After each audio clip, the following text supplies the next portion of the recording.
हमारे चैनल में आपका एक बार फिर से स्वागत है। आइए फॉलिंग इन लव के अगले एपिसोड शुरू करें। अरुण ने कहा, कितना वक्त चाहिए तुम्हें? आदित्य ने कहा, 15 मिनट। क्या 15 मिनट तक आप सब कुछ संभाल सकते हैं नीचे? अरुण ने कहा, ठीक है, मैं जाकर देखता हूं क्या करना है, पर तुम जल्दी नीचे आ जाओ। अरुण आदित्य के कमरे से नीचे आ गया।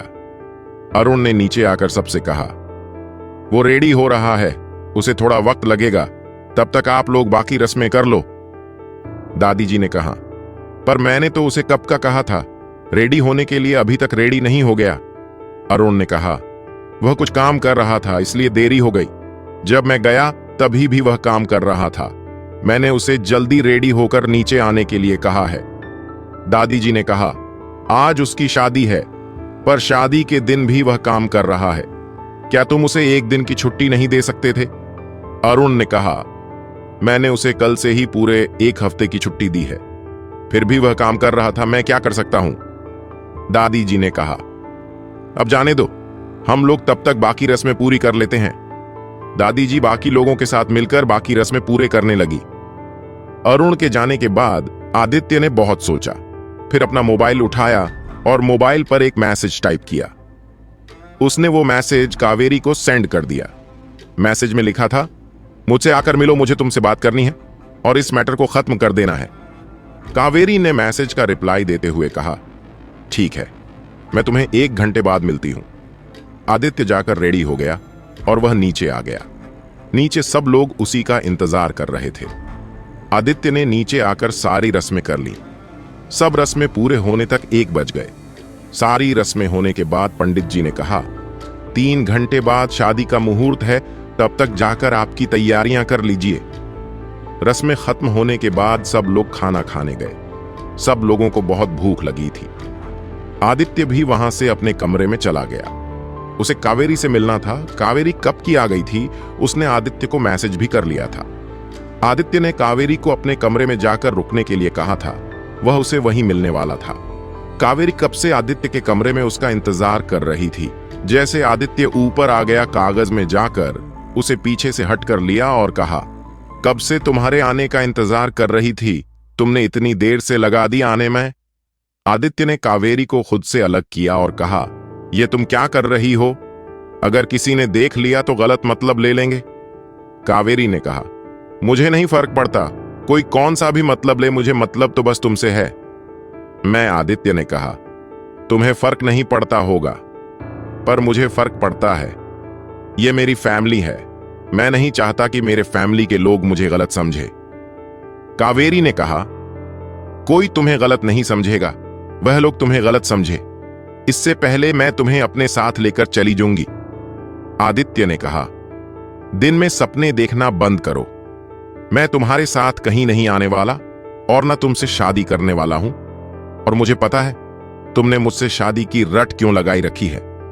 तुम्हें क्या लगता है तुम मुझसे शादी करके अपने मकसद में कामयाब हो जाओगी, पर मैं ऐसा होने नहीं दूंगा। कावेरी ने कहा, कौन सा मकसद मेरा? तुमसे शादी करने के पीछे कोई मकसद नहीं है। आदित्य ने कहा, मुझसे झूठ बोलने की कोशिश भी मत करो, मेरे पास प्रूफ है। तुम क्यों शादी करके इस घर में आना चाहती हो? तुम अभी भी समर को भूल नहीं पाई, ना उसकी करीब जाने के लिए मुझसे शादी करना चाहती हो। तुमने कहा था तुम लोगों की प्लानिंग मुझे पता नहीं चलेगी। कावेरी ने कहा, सच में तुम जैसे सोच रहे हो वैसा कुछ नहीं है, मेरा ऐसा कोई मकसद नहीं है। मैं सच में तुमसे प्यार करती हूं और तुमसे शादी करना चाहती हूं। आदित्य ने कहा, झूठ बोलने की कोशिश बंद कर दो, मेरे पास प्रूफ है तुम दोनों का। आदित्य ने कावेरी के सामने सगाई वाले दिन की सीसीटीवी फुटेज निकाली और उसे दिखाइए। वह फुटेज में साफ साफ दिख रहा था समर और कावेरी कैसे एक दूसरे के गले पड़े हैं और वहां से कमरे में चले गए। आदित्य ने कावेरी से कहा, कोई बेवकूफ ही होगा जो है वीडियो देखकर भी तुम दोनों के बीच क्या चल रहा है यह समझ ना पाए। कावेरी ने कहा, जिसे तुमने देखा है वह सच नहीं है। उस दिन बस में बहक गई थी समर को देखकर, पर मुझे अब रियलाइज हुआ है कि मैं तुमसे प्यार करती हूं, इसलिए मैं तुम्हारे पास आना चाहती हूं। आदित्य ने कहा, पर मैं तुम्हें अपने लाइफ में नहीं आने देना चाहता और तुमने जबरदस्ती मेरे लाइफ में घुसने की कोशिश की तो याद रखना, मैं सच में कुछ कर बैठूंगा। मुझे गुस्सा दिलाने की कोशिश मत करना। कावेरी ने कहा, तुम मुझे मारने की सोच रहे हो ना? आदित्य मुस्कुराए और उसने कहा, भला मैं तुम्हें क्यों मारूंगा? मुझे किसने हक दिया है तुम्हें मारने का? मैं खुद के साथ कुछ कर बैठूंगा, फिर तुम करो तो मैं किसके साथ शादी करनी है? कावेरी ने कहा, आप ऐसा कुछ नहीं करोगे। आदित्य ने कहा, जरूर करूंगा। अगर तुमने मुझे और परेशान किया तो मैं पहले तुम्हारे पास आया था, तब तुमने मना किया। पता है तुम्हें मेरा दिल कितना टूटा था। मैंने बहुत मुश्किल से खुद को संभाला है। आदमी और एक बार अपने दिल किसी के हाथ से तो लाना नहीं चाहता। इससे अच्छा होगा मैं ही खुद को समाप्त कर लूं। अगर मैं ही नहीं रहूंगा तो तुम किससे शादी करोगी? पर किससे ब्लैकमेल? कावेरी ने कहा, नहीं, तुम बिल्कुल भी ऐसा नहीं करोगे, तुम्हें मेरी कसम है। आदित्य ने कहा, मुझे कसम देने की कोशिश मत करो, मैं कसम पर बिलीव नहीं करता। और तुम्हें एक बात बताता हूं जिसके लिए तुम इस सब कर रही हो। वह अच्छा इंसान नहीं है, उससे संभल कर रहना, आगे जाकर तुम्हें पछतावा ना हो, कहीं वह तुम्हारे दिल के साथ खेल ना जाए। कावेरी ने कहा, नहीं, वह बिल्कुल भी मेरे साथ ऐसा नहीं करेगा, मुझे भरोसा है उस पर, वह भी मुझसे बहुत प्यार करता है। आदित्य ने कहा, मुझे जो तूने कहना था वह मैंने किया। तुम्हें मानना या ना मानना यह तुम्हारी बात है। बस मैं नहीं चाहता जिस सिचुएशन में तुमने मुझे आकर खड़ा किया है, एक दिन खुद उस सिचुएशन में मत आवो। उस वक्त को ही नहीं होगा तुम्हें संभालने वाला। कावेरी ने कहा, मैं खुद पर ऐसी सिचुएशन आने ही नहीं दूंगी। इतना कहकर आदित्य के जाकर गले लगी। आदित्य ने कहा, तुम मुझे बार बार चिपक क्यों रही हो? कावेरी ने कहा, आखिरी बार तुम्हें हक कर रही हूं, पता नहीं इसके बाद तुम्हारी बीवी तुम्हें हक करने देगी या नहीं। आदित्य ने कावेरी को खुद से अलग किया और कहा, अब तुम्हें यहां से जाना चाहिए, मुझे काम है। कावेरी ने कहा, मैं चलती हूं, तुम्हें तुम्हारी मैरिज लाइफ मुबारक हो। इतना कहकर कावेरी वहां से बाहर आ गई। वो जैसे ही आदित्य के रूम से बाहर आ गई, उसे कुछ दूरी पर समर खड़ा दिखाई दिया। समर अकेला ही था। समर ने कावेरी को आदित्य के कमरे में जाते हुए देख लिया था, इसलिए वह उसके आने का बाहर इंतजार कर रहा था। उसके आने के बाद समर कावेरी के पास गया और समर ने कावेरी से कहा, क्या बात बनी? आई कावेरी ने कहा, वह पहले से हमारे बारे में सब जानता है, उसने सीधे शादी के लिए ना कह दिया। समर ने कहा, पर उसे कैसे पता चला? कावेरी ने कहा, तुम्हारे पूरे घर में सीसीटीवी कैमरे लगे हुए हैं, क्या यह बात तुम्हें पता नहीं है? समर ने कहा, क्या मेरे पूरे घर में सीसीटीवी कैमरे लगे हुए हैं? पर मुझे तो अभी तक इसके बारे में कुछ पता नहीं है और किसी ने मुझे बताया भी नहीं। कावेरी ने कहा, शायद सिक्योरिटी रीजन के वजह से किसी को बताया नहीं गया होगा, पर हमें आप केयरफुल रहना होगा। अगर हम दोनों के बारे में किसी को पता चले गया तो बहुत बड़ी मुसीबत हो सकती है। समर ने कावेरी का हाथ पकड़ा और कहा, किसी को कुछ पता नहीं चलेगा। इतना का करवाओ उसे एक कमरे में लेकर गया। कावेरी ने कहा, तुम क्या कर रहे हो? घर में शादी का माहौल है, अगर किसी ने हमें ऐसे एक साथ देख लिया तो बहुत बड़ी मुसीबत आ जाएगी। समर ने कहा, किसी को इतना वक्त नहीं है कि वो हम दोनों को ढूंढे और हम क्या कर रहे हैं यह पता करें। बस 10 मिनट के बात है, उसके बाद मैं तुम्हें फ्री कर दूंगा। कावेरी ने कहा, अभी मुझे जाने दो, अभी मेरा बिल्कुल भी मन नहीं है, सब करने का हम रात को मिलेंगे। समर ने कहा, पर मेरा मन है यह सब करने का। और तुम्हें अचानक क्या हो गया? तुम तो कभी मना नहीं करती थी। क्या तुम्हारे दिल में फिर से आदित्य के लिए फीलिंग्स आ गई हैं? कावेरी ने कहा, नहीं, ऐसी बात नहीं है, बस मैं डर रही हूं। अगर किसी ने हमें से देख लिया, कोई हमारे लिए अच्छा नहीं होगा, हम फिर कभी भी मिल नहीं पाएंगे। समर ने कहा, तुम्हें उसकी फिक्र करने की जरूरत नहीं है, तुम बस कुछ देर शांत बैठ जाओ और जो मुझे जो करना है वह करने दो, ज्यादा वक्त नहीं लगाऊंगा। कावेरी को पता था समर मानने वाला नहीं है, इसलिए कावेरी चुप बैठ गई और जो समर को करना था वह करने दिया। यहां आदित्य ने अपने लिए कमरे में खाना मंगवाया। उसके सर से एक बहुत बड़ा बोझ हल्का हो गया था, वह अब थोड़ा रिलैक्स हो गया था। आदित्य खाना खा रहा था, तभी उसके पास प्रणाम आ गया। अरुण को देखकर आदित्य ने कहा, भाई आप यहां क्या कुछ काम था? अरुण ने कहा, मैं यह देखने आया था तुम ठीक तो है या नहीं। मैंने कावेरी को तुम्हारे कमरे से जाते हुए देखा था, समर के साथ किस लिए देखने आया था? आदित्य ने कहा, मैं बिल्कुल ठीक हूं और मैंने सब कुछ सॉल्व कर लिया है। मैंने कावेरी से कह दिया है कि मुझे उन दोनों के बारे में सब कुछ पता है, इसलिए मुझे ब्लैकमेल करने की कोशिश मत करो। अरुण ने कहा, यह तुमने अच्छा किया, उसे बता दिया कि तुम्हें उसके बारे में सब कुछ पता है, वह तुम्हें परेशान नहीं करेगी। अरुण ने कहा, यह तुमने अच्छा किया, उसे बता दिया कि तुम्हें उसके बारे में सब कुछ पता है, वह तुम्हें परेशान नहीं करेगी। आदित्य ने कहा, थोड़ा टेंशन फ्री हो गया हूं मैं, इस वजह से आप मुझे कोई प्रॉब्लम नहीं है शादी करने में। आदित्य खुश था, तो दूसरी तरफ अनीता को किसी ने कावेरी और आदित्य के गले लगे हुए फोटो सेंड किए थे। अनीता ने वह फोटो खोलकर देखा तो उसमें कावेरी आदित्य के गले लगी हुई थी और वह बहुत खुश थी। अनीता ने कहा, इन दोनों के बीच में आखिर चल क्या रहा है? अगर यह दोनों अभी भी एक दूसरे से प्यार करते हैं तो फिर आदित्य जी ने मेरे साथ शादी करने का फैसला क्यों लिया और मेरे साथ रात क्यों बिताई? क्या वह मुझे छोड़कर उस कावेरी के पास जाएंगे? यह सोचकर ही अनीता की आंखों में आंसू आ गए। अनीता रोने लगी। अनीता अकेले अपने कमरे में थी। उसने बस खाना खत्म ही किया था कि उसे एक अननोन नंबर से मैसेज आया, इसलिए उसने ओपन करके देखा तो उसमें आदित्य और कावेरी के फोटो थे। अनीता ने नंबर को सर्च करके देखा, पर उस पर कोई भी नाम नहीं आ रहा था। अनीता उस शख्स पूछना चाहती थी, क्या यह असली फोटो है क्या? अनीता ने उस शख्स को मैसेज किया और कहा, क्या यह फोटो असली है? उस शख्स का रिप्लाई आया, अगर तुम्हें यह फोटो असली नहीं लग रही थी तो तुम चेक कर सकती हो, नहीं तो जाकर आदित्य से पूछ सकती हो, वह तुम्हें बता देगा यह फोटो असली है या नकली। यह मैसेज पढ़ते ही अनीता की आंखों में आंसू आ गए।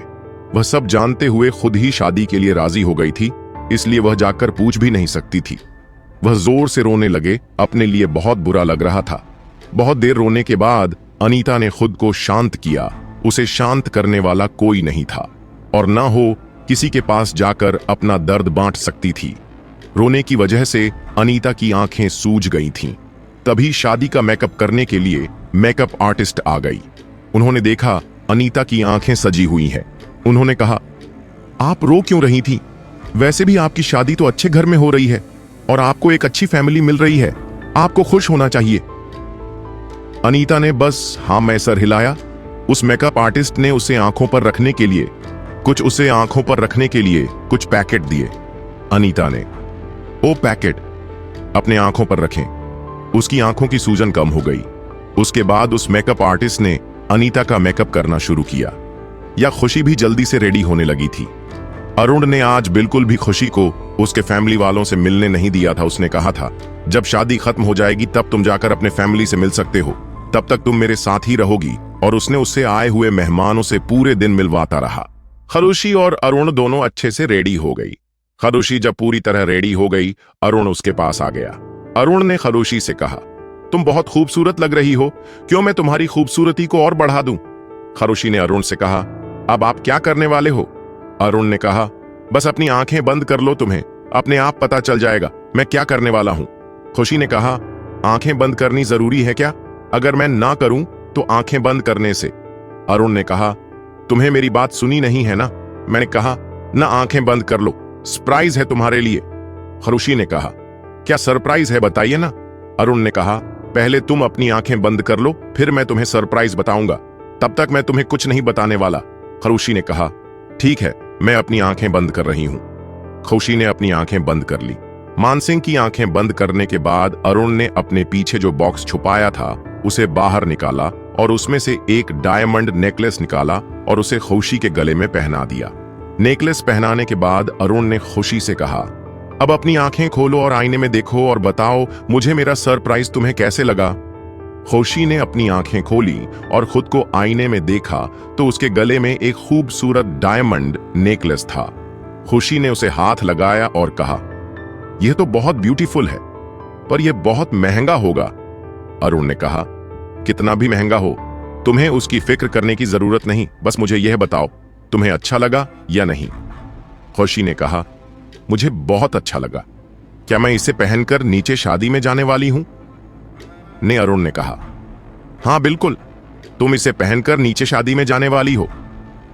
खुशी ने कहा, तो सब लोग मुझे देखेंगे, क्योंकि मुझे नहीं लगता इतना खूबसूरत नेकलेस किसी के पास हो सकता है। अरुण ने कहा, ऐसा ही एक और नेकलेस अनीता के पास है, और वह शादी में पहन रही है।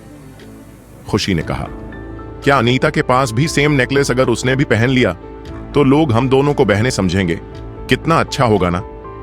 अरुण ने कहा, बहुत अच्छा होगा, चलो नीचे चलते हैं, सब लोग आ गए होंगे। खुशी और अरुण नीचे चले गए। नीचे शादी की तैयारियां हो चुकी थीं, सब लोग आ रहे थे। खुशी और अरुण गेट पर जाकर खड़े हो गए गेस्ट का वेलकम करने के लिए। खुशी और अरुण आने वाले सभी गेस्ट का वेलकम कर रहे थे। सभी लोग खुशी के नेकलेस की तारीफ कर रहे थे। खुशी को बहुत अच्छा लग रहा था। खुशी की माँ, बहन और पापा ने खुशी ने पहना हुआ नेकलेस देख लिया। खुशी के बहन को वो नेकलेस बहुत पसंद आया था। उसने अपने माँ से कहा, माँ मुझे भी वह नेकलेस चाहिए, वह कितना खूबसूरत है। खुशी की माँ ने कहा, बेटा मुझे ये नेकलेस महंगा लग रहा है, लगता है इन लोगों ने उसे बनवाकर कर लिया है। खुशी की बहन ने अपनी माँ से कहा, मुझे कुछ नहीं पता, मुझे वह नेकलेस चाहिए, आप कैसे भी दीदी से लेकर मुझे दे दो, मुझे कुछ नहीं सुनना, और मुझे पता है आप ऐसा कर सकती हैं, आपकी बात दीदी कभी नहीं टालेगी। खुशी के मां ने कहा, ठीक है, अगर तुम इतना कह रही हो तो मैं उनसे बात करके देखती हूं, पर मैं कुछ कह नहीं सकती कि वह नेकलेस वो तुम्हें देगी या नहीं देगी। खुशी के बहन ने कहा, मुझे पता है आप उसे जरूर लेकर आओगे, मुझे अपने मां पर पूरा भरोसा है। खुशी के पापा ने कहा, मुझे भी तुम पर पूरा भरोसा है, तुम अपने बेटी के लिए इतना तो कर सकती हो। शालिनी जी ने कहा, ठीक है मैं करूंगी, मैं उससे जरूर तुम्हारे लिए वो नेकलेस लेकर आऊंगी, पर अभी नहीं, कल मुझे उसके साथ बैठकर अच्छे से बात करनी होगी, तभी मैं उसे मांग पाऊंगी, अब शादी है और बहुत जल्दबाजी है। खुशी के बहन ने कहा, मां आप आराम से ला सकती है, मुझे कोई जल्दी नहीं है, मुझे बस वह नेकलेस चाहिए। शालिनी जी ने कहा, ठीक है मैं उसे लेकर आऊंगी, पर अब तुम शादी में ध्यान दो, देखो कितने अमीर अमीर लड़के आए हुए हैं, यहां उस डॉक्टर में क्या रखा है उसे छोड़ दो और अपने लिए कोई अच्छा अमीर लड़का ढूंढ लो। खुशी के बहन ने कहा, मां मैं वही करने वाली हूं, आप बस देखते रहिए मैं कैसे लड़कों को अपने जाल में फंसाती हूं। मिथुन जी ने कहा, जो भी करोगी ठीक से और सोच समझ कर करना, मैं नहीं चाहता कि हम लोगों की नजरों में आए, और यहां कुछ भी चुराने की कोशिश मत करना, मैंने सुना है हर जगह इन लोगों के आदमी फैले हुए हैं। शालिनी जी ने कहा, यह आपको मुझे पहले बताना चाहिए था ना, आपको पता अगर कोई कीमती चीज देखी तो मेरे हाथ में खुजली होने लगती है। मिथुन जी ने कहा, अब तुमने क्या उठाया है। शालिनी जी ने अपने हाथ की मुट्ठी खोलते हुए उन्हें एक ब्रॉच दिखाई जो हीरो का था। मिथुन जी ने कहा, अब यह कहां से चुराया तुमने, जहां से भी से चुराया है जाकर रख कर आओ, बहुत कीमती लग रहा है, अगर लोगों को पता चला तो छानबीन हो जाएगी, ऐसे छोटे मोटे हाथ मारकर हमारा कुछ नहीं होगा, हमें बड़ा हाथ मारना है, इसलिए ऐसी छोटी चीजों को छोड़ दो, चीजों को छूना मत जाओ, रख कर आओ, किसी के बिना नजर में आए। शालिनी जी ने कहा, ठीक है मैं अभी इसे रख कर आती हूं, आपको इतना परेशान होने की जरूरत नहीं है, हम बाद में देख लेंगे। शालिनी जी ने बड़ी सफाई से जहां से वह ब्रोच उठाया था वह जाकर रख दिया, बिना किसी की नजरों में आए। पर अरुण के आदमियों ने यह सब देख लिया और अरुण को मैसेज भी कर दिया कि शादी में ऐसी हरकत हुई है, हमें क्या एक्शन लेनी चाहिए। अरुण ने कहा, फिलहाल कुछ नहीं करो, बस उन पर ध्यान रखो, बाद में हम देख लेंगे उनके साथ क्या करना है, अगर किसी चीज को चुराती है तो वह उनसे लेकर फिर से उसी जगह रख दो, ध्यान रहे कि उन्हें पता नहीं चलना चाहिए कि तुम लोग उन पर ध्यान रख रहे हो। उस आदमी ने कहा, यहां किसी को भी नहीं पता है कि हम उन लोगों पर ध्यान रख रही हैं, इसलिए आप बेफिक्र रहें। अरुण ने कहा, ठीक है आप लोग अपना काम संभाले। इतना कहकर अरुण ने कॉल रख दिया। कॉल रखने बाद अरुण ने खुशी का हाथ पकड़ा और उसे अंदर लेकर गया। अंदर शादी के मुहूर्त का वक्त हो गया था, उन दोनों को जाकर दूल्हा और दुल्हन को लाना था, इसलिए वह जल्दी अंदर चले गए। अरुण आदित्य को लेने गया, खुशी अनीता को लेने गई। अरुण आदित्य के कमरे में गया, आदित्य रेडी हो चुका था। आदित्य से कहा, अब चलो शादी के मुहूर्त का वक्त हो गया है, तुम्हें नीचे बुलाया है। आदित्य ने कहा, चलो चलिए, वैसे भी मैं पूरी तरह रेडी हूं। अरुण आदित्य को लेकर नीचे आ गया। अभी तक अनीता नहीं आई थी। खुशी जब अनीता के कमरे में गई, खुशी ने देखा अनीता के आंखों में आंसू थे। अनीता पूरी तरह से ली थी, पर उसकी आंखों में आंसू थे। आंसू देखकर खुशी ने अनीता से कहा, क्या हुआ, तुम रो क्यों रही हो। अनीता ने कहा, कुछ नहीं, शादी के दिन हर लड़की की आंखों में आंसू आते हैं, इसलिए मेरे भी आ गए। खुशी ने कहा, ठीक है, तो ये आंसू पूछ लो। चलो नीचे चले, शादी का मुहूर्त हो गया है और सब लोग नीचे तुम्हारे आने का इंतजार कर रहे हैं। अनीता ने कहा, ठीक है, चलो चलते हैं। खुशी अनीता को लेकर नीचे आ गई। सब लोगों की नजरें दुल्हन पड़ी थी। अनीता उस रेड लहंगे में बहुत खूबसूरत लग रही थी। आदित्य ने भी अनीता को देखा और वह देखता ही रह गया। अनीता, आप बहुत खूबसूरत लग रही थीं। आदित्य ध्यान से अनीता को देखा तो अनीता के चेहरे पर उदासी थी और आंखें नम थीं। जैसे अनीता नीचे आ गई, पंडित ने सारी रस्में शुरू कर दी। एक के बाद सभी रस्में होने लगी। पंडित जी ने हाथ मेरा थम करवाई और उस राशन के बाद पंडित जी ने कहा, यह विवाह संपन्न हो गया। आज से यह दोनों पति पत्नी हैं। अब जाकर अपनों से बड़ों का आशीर्वाद ले लीजिए। आदित्य का अनीता सबसे पहले दादी जी का आशीर्वाद लेने गए। दादी जी ने दोनों को आशीर्वाद दिया और कहा, जल्दी से मुझे पोता पोती लेकर आओ। इतना कहकर उन दोनों को अपने गले से लगाया और कहा, मैं बहुत खुश हूं तुम दोनों के लिए। आदित्य और अनीता जाकर खुशी और अरुण के पैर पड़ने लगे। खुशी और अरुण ने दोनों को पैर पड़ने से रोक दिया और गले से लगाया और कहा, तुम्हारी शादीशुदा लाइफ अच्छे से जाए और जल्दी से इस घर में नन्हे मुन्ने आए। इतना कहकर अरुण ने अपने पीछे रखा बॉक्स निकाला और आदित्य के हाथ में दिया और कहा, यह तुम्हारे शादी का तोहफा है। आदित्य ने कहा, क्या है भाई इसमें?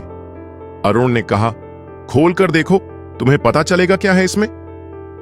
आदित्य ने बॉक्स खोला और बॉक्स खोलकर देखा तो उसके अंदर कुछ डॉक्यूमेंट रखे थे। आदित्य ने वह डॉक्यूमेंट पढ़कर देखा और अरुण से कहा, भाई ये मजाक है ना, आपने ऐसा कुछ नहीं किया है और जो इन कागज में लिखा है ऐसा तो आपने बिल्कुल कुछ भी नहीं किया है। अरुण ने कहा, इस कागज में लिखा है वह सच है और मैंने वैसे ही किया है। आज से यह तुम्हारा है। आदित्य ने कहा, भाई नहीं, मैं यह नहीं ले सकता। यह आपको पता भी है आप क्या कर रहे हैं। मुझे आपसे इतना एक्सपेंसिव तोहफा नहीं चाहिए। अरुण ने कहा, यह मैंने तुम्हारे लिए ही बनवाया है, इसलिए ज्यादा नखरे मत दिखाओ और चुपचाप इसे ले लो। हमारी तरफ से यह तुम्हारे सुहागरात के लिए है। सब इंतजाम कर दिया गया है और यह रही उस घर की चाबी। आदित्य ने अरुण के हाथ से वह चाबी ले ली। आदित्य ने अरुण से कहा, भाई आपका शुक्रिया जो आपने मुझे इतना कीमती तोहफा दिया। अनीता और आदित्य ने बार बार सब बड़े लोगों के पैर छुए, सब लोगों से आशीर्वाद भी लिया। जैसे ही शादी हुई थी, प्रताप वहां से चला गया था। प्रताप उसे आशीर्वाद देने के लिए नहीं रुका था। आदित्य को थोड़ा बुरा लगा था, पर आदित्य ने सब कुछ जाने दिया। अरुण ने आदित्य को इतना कीमती तोहफा दिया, इसलिए घर में लोगों के मुंह बन गए हैं। वह लोग आपस में ही बातें करने लगे, ये तो सगा भी नहीं है, लेकिन इस पर कितने पैसे लुटा रहा है और अपनों को तो पूछता भी नहीं। पार्थ ने सब लोगों की बातें सुनी और कहा, उसके अपनों ने उसे कभी पूछा नहीं है, इसलिए वह जिसने उसे पूछा है उसको ज्यादा पूछता है और उन्हीं लोगों से प्यार भी करता है। आप लोगों ने खुद उससे दुश्मनी मोड़ ली है, फिर वह आप लोगों को क्यों पूछेगा? सब लोगों ने कहा, अब तो हम उससे अच्छे से बात करते हैं, फिर भी वह हमें ज्यादा भाव नहीं देता। पार्थ ने कहा, आप लोगों ने जो उसके साथ किया है वह भुला नहीं है, इसलिए मुझे नहीं लगता वह कभी आप लोगों को माफ करेगा। आप लोगों ने उससे उसका बचपन छीना है। उन लोगों ने कहा, हमने नहीं छीना उससे उसका बचपन, अरे माँ और पापा ने छीना है, फिर भी वह हमसे ठीक से बात तक नहीं करता। पार्थ ने कहा, पर मेरे माँ पापा का साथ तो आप लोगों ने अच्छे से दिया है। वह तब जो कर रहे थे उन्हें करने दिया, उन्हें बिल्कुल भी नहीं रोका और ना भाई को सहारा दिया। तो बोलिए, वह आप लोगों को क्यों पूछेगा? मेरे पापा तो उससे इतना सारा काम करवाते थे, पर आप में से किसी की हिम्मत नहीं हुई कि वह काम खुद करें या मेरे पापा को रोके, तो फिर अब क्यों उससे उम्मीद कर रहे हो? उसकी बुआ ने कहा, तुमसे तो बात करना ही बेकार है, तुम तो उसके लाडले हो ना, तुम क्यों उसकी बुराई सुनोगे? पार्थ ने कहा, फिर मेरे सामने उसकी बुराई करते ही क्यों हो आप लोग? पार्थ के सामने जितने भी लोग अरुण की बुराइयां कर रहे थे वह सब चुप हो गए। यहां अनीता और आदित्य की शादी के बाद जो जो रस्में होती है वह सारी रस्में पूरी कर ली गई। सारी रस्में पूरी होने के बाद उन लोगों को सोने के लिए छोड़ दिया। आदित्य और अनीता के लिए आदित्य का कमरा सजाया गया था। अनीता को पहले आदित्य के कमरे में भेज दिया गया। अनीता जाकर बेड पर बैठ गई। कुछ देर बाद आदित्य कमरे में आ गया। आदित्य ने कमरे में आकर देखा, अनीता पेड़ पर बैठी हुई है। उसका चेहरा उतारा हुआ है। आदित्य उसके पास गया। आदित्य ने अनीता से कहा, तुम्हें क्या हुआ है? तुम्हारा चेहरा इतना उतरा हुआ क्यों है? मैं कब से देख रहा हूं। अनीता ने कहा, आपकी वजह से। आदित्य ने कहा, मेरी वजह से? पर मैंने ऐसा क्या कर दिया जिसकी वजह से तुम्हारा चेहरा इतना उतरा हुआ है? मुझे भी तो पता चले कि मेरी गलती क्या है। अनीता की हिम्मत नहीं हो रही थी। आदित्य से कहने की उसके आंखों से आंसू आ गए। आदित्य अनीता के पास आकर बैठा और उसने अनीता के आंसू पोंछे और कहा, बोलो, बात क्या है? तुम बोलोगी नहीं तो मुझे कैसे पता चलेगा आखिर क्या हुआ है? अनीता ने ना में सिर हिलाया और कहा, मैं ही जाकर चेंज कर कर आती हूं। इतना कहकर अनीता सीधे बाथरूम के अंदर चली गई। वह अपने आंसुओं को रोक नहीं पाई और वो रोने लगी। आदित्य ने कहा, इसे क्या हुआ है? ये रो क्यों रही है? आदित्य अनीता से पूछने अंदर जाने वाला था, तभी अनीता के मोबाइल में एक मैसेज पड़ा। आदित्य ने पहले इग्नोर कर दिया, फिर दूसरा मैसेज बजा, इसलिए आदित्य ने जाकर अनीता का मोबाइल देखा। स्क्रीन पर मैसेज था, तुमने पता करवाया, फोटो असली है या नकली? मुझे पता है तुमने जरूर पता किया होगा और तुम जान चुकी होगी कि वो फोटो असली है। मैं तुम्हारे लिए खुश हूं या दुखी हूं, मुझे ही समझ नहीं आ रहा। एक तो आज तुम्हारी शादी हुई है और शादी के दिन है, तुम्हें इतना अच्छा तोहफा मिला है। यह मैसेज पढ़ते ही आदित्य से रहा नहीं गया और आदित्य ने अनीता का मोबाइल खोलकर देखा। जैसे उसने जिस शख्स ने मैसेज किया था वह खोलकर देखा तो ऊपर उसे कुछ फोटो दिखाई दिए। उसने वह फोटो ओपन करके देखे और फोटो में आदित्य और कावेरी एक दूसरे के गले लगे हुए थे। आदित्य ने उस फोटो के नीचे किए गए मैसेज को भी देखा और वह समझ गया अनीता क्यों इतना परेशान थी और क्यों उसका चेहरा इतना उतारा हुआ था। आदित्य अनीता का बाहर आने का वेट करने लगा। आधा घंटा हो गया, फिर भी अनीता बाहर नहीं आई थी। अनीता को सच बताना जरूरी था। आज उनके शादीशुदा लाइफ का पहला ही दिन था और पहले ही दिन इतनी बड़ी मिसअंडरस्टैंडिंग वह होने नहीं देना चाहता था कि उनके रिश्ते के लिए अच्छा नहीं रहता। बहुत देर हो गया, इसलिए आदित्य ने जाकर बाथरूम का दरवाजा नॉक किया। अंदर से कोई जवाब नहीं दिया। अनीता का जवाब नहीं आया। आदित्य अंदर चला गया। आदित्य ने अंदर जाकर देखा, अनीता शावर के नीचे खड़ी है। आदित्य अनीता के पास गया और उसने शावर बंद कर दिया। आदित्य को ऐसे अपने सामने देखकर अनीता थोड़ी डर गई। अनीता ने खुद को छुपाते हुए कहा, आप यहां क्या कर रहे हैं? अनीता की आंखों में अभी भी आंसू थे। आदित्य ने अनीता से कहा, पहले यह बताओ तुम रो क्यों रही हो? अनीता ने कहा, पहले आप बाहर जाइए। आदित्य ने कहा, तुम मुझसे इतना शर्मा क्यों रही हो? कल तो खुद मेरे पास आ रही थी। अनीता चुप हो गई। आदित्य ने वहां रखा तौलिया उठाया और उससे अनीता को कवर किया और उसे अपने बाहों में उठाया, उसे लेकर बेडरूम में आ गया। आदित्य ने अनीता को लाकर बेड पर बिठाया और दूसरा तौलिया लेकर उसके बाल सुखाने लगा। बाल सुखाते सुखाते आदित्य ने अपने मोबाइल में एक रिकॉर्डिंग ऑन कर दी। वह रिकॉर्डिंग आदित्य और कावेरी की थी। आदित्य ने पहले से पूरी रिकॉर्डिंग आदित्य को सुना दी। अनीता गौर से वो रिकॉर्डिंग सुन रही थी। रिकॉर्डिंग खत्म हो गई तब आदित्य ने अनीता से कहा, मुझे लगता है अब तुम्हारे चेहरे पर स्माइल आनी चाहिए। अब तो तुम्हारे प्रॉब्लम का सॉल्यूशन तुम्हें मिल गया होगा। और वो कौन है जिसने यह काम किया है? मैं उसे भी जल्दी ढूंढ लूंगा। मेरी इतनी क्यूट बीवी के आंखों में जिसने आंसू लाए, उसे मैं थोड़ी छोड़ सकता हूं। अनीता ने कहा, आपको कैसे पता चला? आदित्य ने कहा, तुम मुझसे अपने आंसू छुपाओगी और बाथरूम में जाकर रोवोगी और तुम्हें लगता है मुझे पता भी नहीं चलेगा। और अगर आगे से ऐसी कोई बात हो तो मुझसे कह देना। मुझसे छुपाने की जरूरत नहीं है। आज से तुम मेरी बीवी हो और तुम्हें हर एक बात मुझे बतानी होगी। तुम मुझसे कोई भी बात छुपाओगी नहीं। आदित्य ने अनीता के बाल सुखा दिए और कहा, तुम्हारे कपड़े कमरे में शिफ्ट नहीं किए गए लगता है। तुम्हें आज मेरे कपड़ों से ही काम चलाना पड़ेगा। और वैसे भी अगर तुमने नहीं पहने तो भी चलेगा, वैसे भी हमारी सुहागरात है। आदित्य के बातों से अनीता शर्मा गई। आदित्य ने अनीता को बेड पर लिटाया और उसने जो तौलिया अपने बॉडी पर लपेटा था उसे आदित्य ने अनीता के बॉडी से अलग कर दिया। आदित्य के सामने अनीता के बिना कपड़ों वाली बॉडी थी।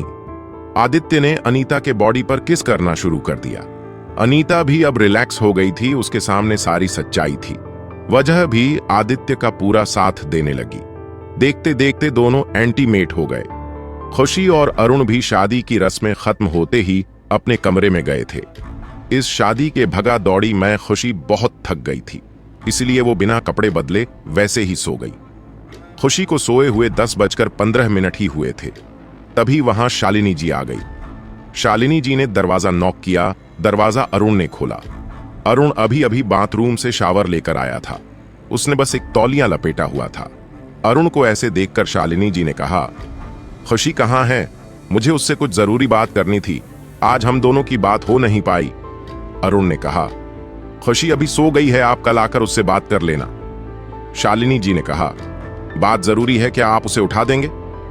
अरुण ने कहा, वह बहुत थकी हुई है, इसलिए मैं उसे उठा नहीं सकता, और बात इतनी ही जरूरी है तो आप मुझे बता सकती हैं। शालिनी जी ने कहा, यह हम औरतों की बात है, मैं आपको बता नहीं सकती, प्लीज आप उसे उठा दीजिए।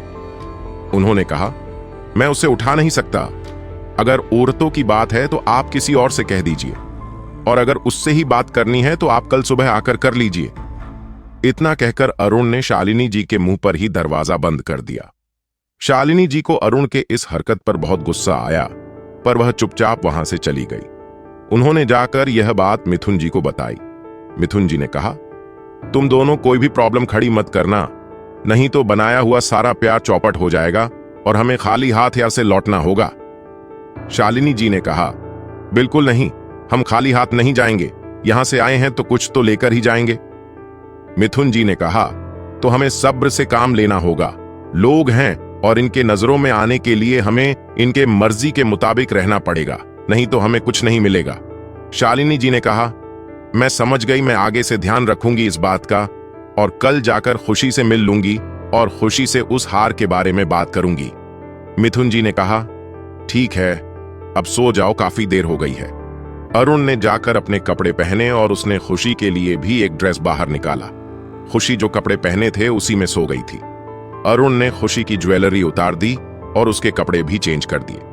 खुशी इतनी गहरी नींद में थी कि अरुण ने उसके कपड़े चेंज किए हुए उसे बिल्कुल भी पता नहीं लगा। खुशी के कपड़े चेंज करने के बाद अरुण ने आकर खुशी को हग किया और उसके साथ ही सो गया। अगली सुबह खुशी की जब आंख खुली, खुशी ने देखा अरुण अभी भी उसके साइड में लेटा हुआ है। उसने घड़ी में वक्त देखा, सुबह के 7 बज गए थे। खुशी ने अरुण को उठाने के लिए उसे हाथ लगाया तो उसे अरुण का माथा गर्म लगा। अरुण को बुखार था। खुशी ने अरुण के पूरे बॉडी को चेक किया, उसकी बॉडी भी तप रही थी। खुशी ने अरुण को उठाने की कोशिश की। अरुण ने अपनी आंखें खोली। जैसे अरुण ने अपनी आंखें खोली, खुशी ने अरुण से कहा, आपने मुझे जगाया क्यों नहीं? आपको तो बुखार है, और यह कब से है? अरुण ने खुद के माथे को छुआ। सच में उसका माथा गर्म था। अरुण ने कहा, शायद कल रात से ही है, पर मैंने ध्यान नहीं दिया और वैसे ही सो गया। खुशी ने कहा, आपको मुझे तभी उठाना चाहिए था ना, मैंने आपको दवाई है दीदी होती, अब तक बुखार उतर जाता। अरुण ने कहा, तुम बहुत गहरी नींद में थी, इसलिए मैंने तुम्हें डिस्टर्ब नहीं किया और तुम्हें सोने दिया। तुम बहुत थकी हुई थी और कल बहुत हल्का बुखार था, यह सुबह तेज हुआ है। खुशी ने कहा, आप खुद के मामले में बहुत लापरवाह हैं। अरुण ने कहा, मैं लापरवाह नहीं हूं, बस ज्यादा फिक्र वाली बात नहीं थी, इसलिए मैंने तुम्हें नहीं कहा। अगर मैं तुम्हें कहता तो तुम्हारी नींद उड़ जाती। खुशी ने कहा, तो क्या हुआ, उस जाती तो उड़ जाती, मैं बाद में सो लेती, पर आपको तकलीफ तो नहीं होती ना? अरुण ने कहा, वैसे भी अभी मुझे तकलीफ नहीं हो रही, बस हल्का सा बुखार है और वह कुछ देर बाद ठीक हो जाएगा, इसलिए तुम परेशान मत हो, मैं अभी मेडिसिन ले लेता हूं।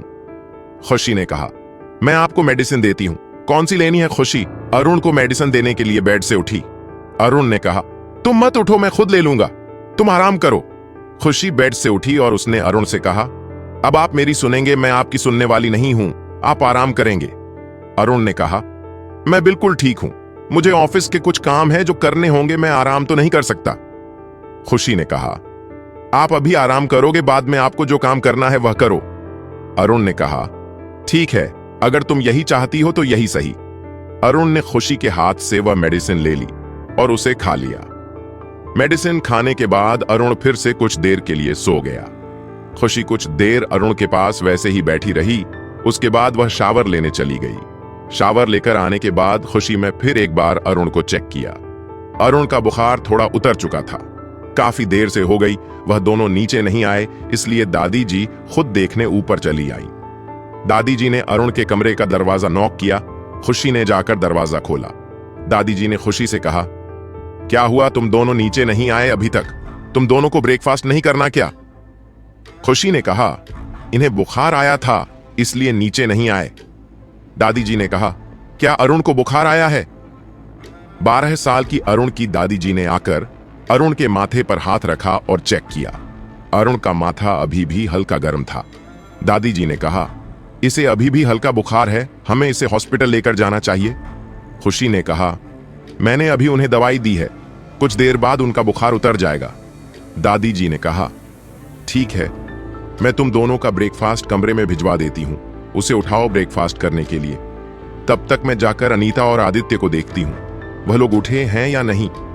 अनीता ने कहा, शायद नहीं उठे होंगे, सोने दीजिए उन्हें। दादी जी ने कहा, 9 बज गए हैं, इतनी देर सोना अच्छा नहीं है और ब्रेकफास्ट काफी वक्त हो गया है, ब्रेकफास्ट करके फिर सो जाएंगे। खुशी ने कहा, ठीक है, जाकर उठाइए उन्हें, मुझे नहीं लगता कि वह लोग अभी तक उठे होंगे। दादी जी वहां से चली गई। दादी जी ने जाकर आदित्य और अनीता का दरवाजा नॉक किया। अनीता और आदित्य अभी भी सोए हुए थे। उनकी नींद दादी जी के आवाज से खुली। आदित्य और अनीता उठकर बेड पर बैठ गए। फिर से दरवाजा नॉक हुआ।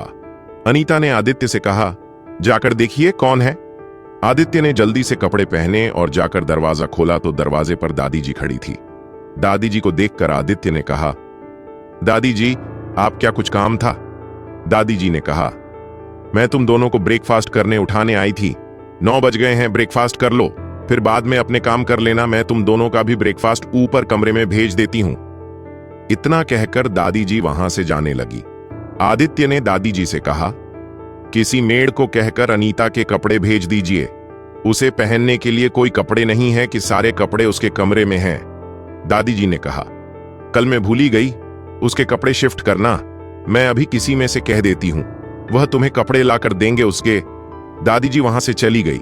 दादी जी के जाने के बाद आदित्य कमरे में आ गया। आदित्य ने देखा अनीता ने अपने पूरे बॉडी पर कंबल ओढ़ रखा है, उससे अपना बस मुंह बाहर रखा है।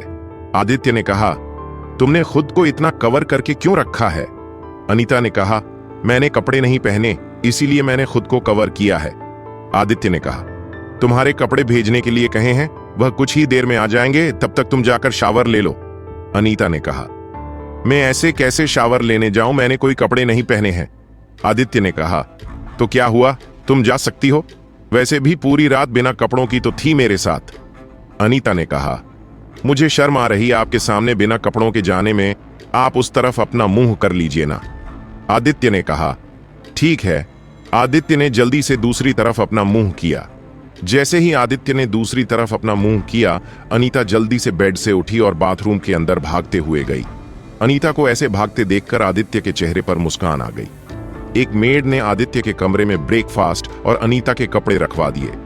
आदित्य ने अनीता के लिए उन कपड़ों में से एक ड्रेस सिलेक्ट की और उसे निकालकर बेड पर रखा। कुछ देर बाद आने तक शावर लेकर आ गई। उसने आकर और ड्रेस पहन ली और ब्रेकफास्ट करने लगी। यहां खुशी और अरुण के कमरे में भी ब्रेकफास्ट भिजवा दिया गया था।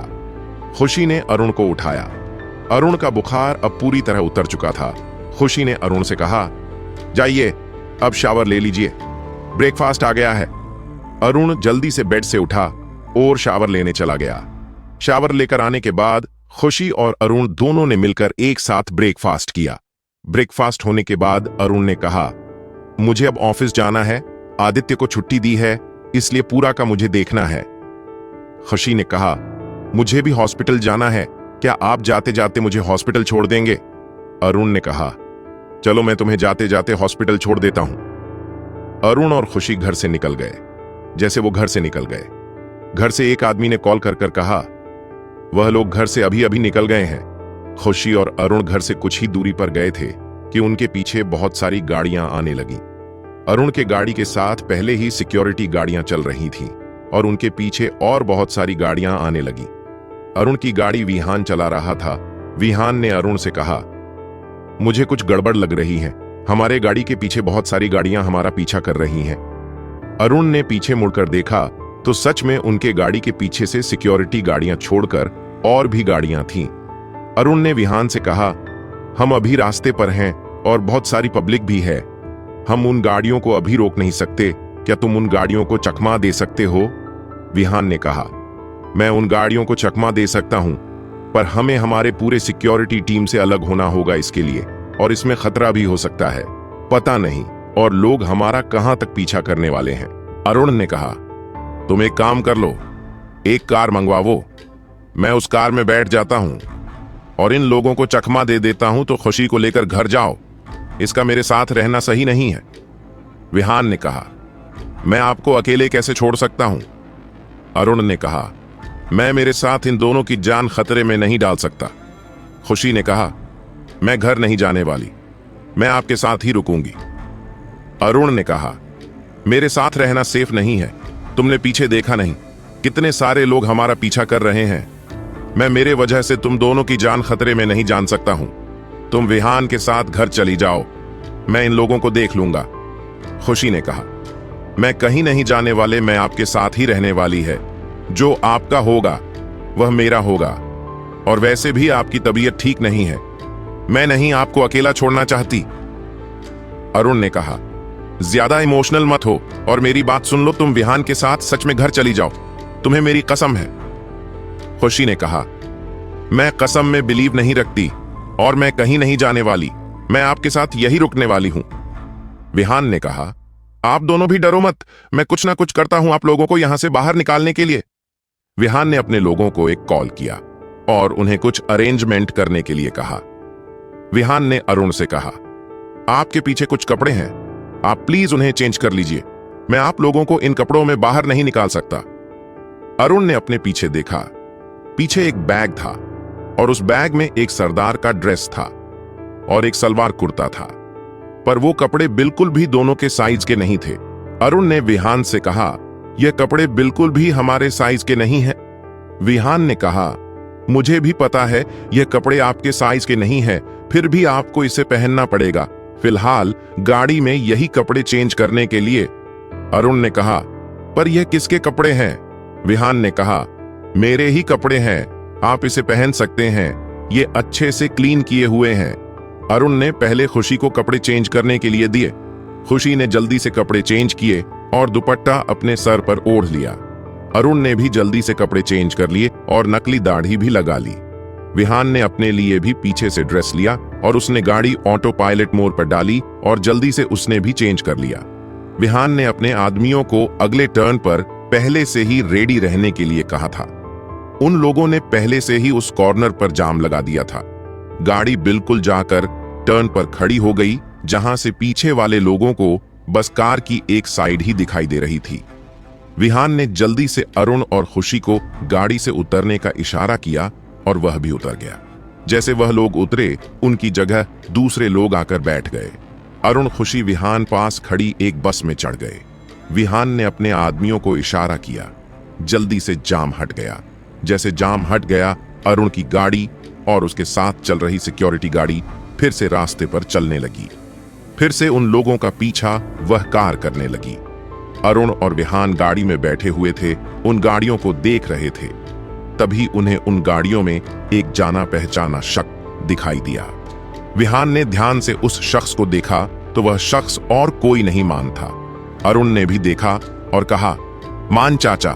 विहान ने कहा, हमने उन्हें चकमा तो दे दिया है, पर मुझे नहीं लगता हम ज्यादा देर यहां रुक पाएंगे। हमें कोई अच्छी सेफ जगह ढूंढने होगी, क्योंकि यहां से आपका ऑफिस 5 मिनट की दूरी पर ही है और यहां से आगे का टर्न लेने पर सुनसान रास्ता है। वह लोग आपको वहीं रोकने की कोशिश करेंगे। हम लोग यहां से सीधे घर नहीं जा सकते, नहीं तो वह लोग हमें जल्दी पकड़ लेंगे। हमें उन्हें चकमा देना होगा और उन पर नजर रखनी होगी। अरुण ने कहा, वह 2-3 मिनट में अगले टर्न पर पहुंच जाएंगे, तब तक हम क्या करें? हमारे पास ज्यादा वक्त नहीं है। विहान ने कहा, यह बस अगले स्टॉप पर रुक जाएगी, हम भी वहां उतर जाएंगे और वहां से किसी सेफ जगह रुकने की कोशिश करेंगे। हमें लोगों के बीच ही छुपकर रहना होगा, क्योंकि वह लोग बहुत तेज हैं जो हमें पकड़ने की कोशिश जरूर करेंगे और उन्हें आपके घर का चप्पा छप्पा मालूम है। अवधूत ने कहा, ठीक है, हम कुछ देर ऐसे ही इस ड्रेस में छुप कर सकते हैं। हमारे लोगों से कह दो उन पर नजर रखने के लिए। जैसे ही रास्ता साफ हो जाएगा हम लोग घर चले जाएंगे। इस वक्त घर से ज्यादा सेफ और कोई जगह नहीं है। विहान ने कहा, मैंने पहले अपने लोगों से कह दिया है, वह लोग उन लोगों पर नजर रखे हुए हैं। जैसे रास्ता साफ हो जाएगा वह हम लोगों को बता देंगे। तब तक हमें छुपकर बैठना ही होगा। हम इस वक्त घर नहीं जा सकते, पूरे रास्ते पर उन लोगों के आदमी हैं। अरुण ने कहा, ठीक है, हम जैसे ही बस अगले स्टॉप पर रुकेगी हम उतर जाएंगे, किसी सेफ जगह पर रुकेंगे जब तक रास्ता साफ नहीं होता। विहान ने कहा, हमें हमारा खुद ही ख्याल रखना होगा। हम हमारे आदमियों से हमें सिक्योरिटी देने के लिए नहीं कह सकते। अगर हम हमारे आदमियों से सिक्योरिटी देने को उन लोगों को हमारे आदमियों से पता चल जाएगा कि हम लोग कहां हैं। अरुण ने कहा, उसकी जरूरत नहीं है, हम लोग खुद ही अपना ख्याल रख लेंगे। यहां मान और मान के आदमी अरुण के गाड़ी का पीछा करते करते उस सुनसान रास्ते पर आ गए थे। उनमें से कुछ गाड़ी ने आगे जाकर अरुण के गाड़ी का रास्ता रोका। अरुण के गाड़ी के साथ साथ सिक्योरिटी गाड़ी चली थी।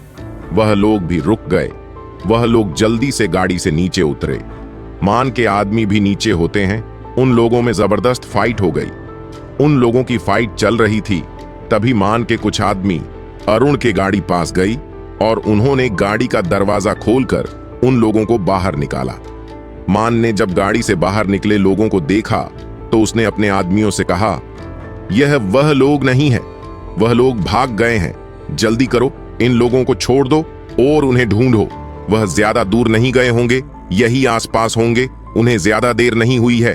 उन्हें भागे हुए हमारे बाकी आदमियों को इन्फॉर्म कर दो और उन्हें भी उन लोगों को ढूंढने के लिए कहो। इतना कहकर मान जाकर अपनी गाड़ी में बैठा। मान के ड्राइवर ने गाड़ी फिर से पीछे मोड़ ली। मान के बाकी आदमी भी जल्दी से गाड़ी में बैठ गए और उन लोगों ने भी अपनी अपनी गाड़ी है पीछे मोड़ ली। विहान के आदमी ने विहान को कॉल करके कहा, सर, उन लोगों को पता चला है कि आप लोग भाग गए हैं, वह फिर से आपकी तलाश में पीछे निकले हैं। विहान ने कहा, मुझे पता था उन लोगों को पता चल जाएगा। अब एक काम कर लो, उन लोगों का पीछा करते रहो और मुझे अपडेट देते रहो। वह लोग कहां हैं जिससे हम लोग बच सके। सामने से उस आदमी कहां। ठीक है सर, मैं आपको अपडेट देता रहूंगा। विहान ने अरुण से कहा, सर, उन लोगों को पता चल गया है कि हम लोग उनके हाथ से भाग गए हैं। वह लोग हमें ढूंढने की कोशिश कर रहे हैं। उन्होंने अपने सारे लोगों को काम पर लगा दिया है। हमें बहुत केयरफुल रहना होगा। उन लोगों की बातें चल रही थीं, तभी वहां टिकट निकालने टिकट वाला आया। उस टिकट वाले ने कहा, आप लोगों को कहां जाना है? विहान ने जल्दी से अगले स्टॉप का नाम बताइए और 3 टिकट ले लिए। उसने टिकट के पैसे देने के लिए 500 का नोट निकाला। टिकट वाले ने कहा, 20 रुपए के लिए मैं आपको 500 का नोट कहां से खुला दूं? छुट्टे होंगे तो दे दीजिए। विहान ने कहा, मेरे पास खुलने नहीं है। खुशी ने कहा, मेरे पास है, मैं दे देती हूं। खुशी ने अपने पास से 50 का नोट निकाला और वह नोट उसने उस टिकट वाले को दे दिया। उसने उसे बाकी खुले पैसे वापस दे दिए। कुछ ही देर में अगला बस स्टॉप आ गया। वह टिन्हो जल्दी से बस से उतर गए। विहान ने अरुण से कहा, चलो, सामने एक कैफे है, वहां जाकर कुछ देर बैठते हैं। अरुण ने कहा, ठीक है, चलो।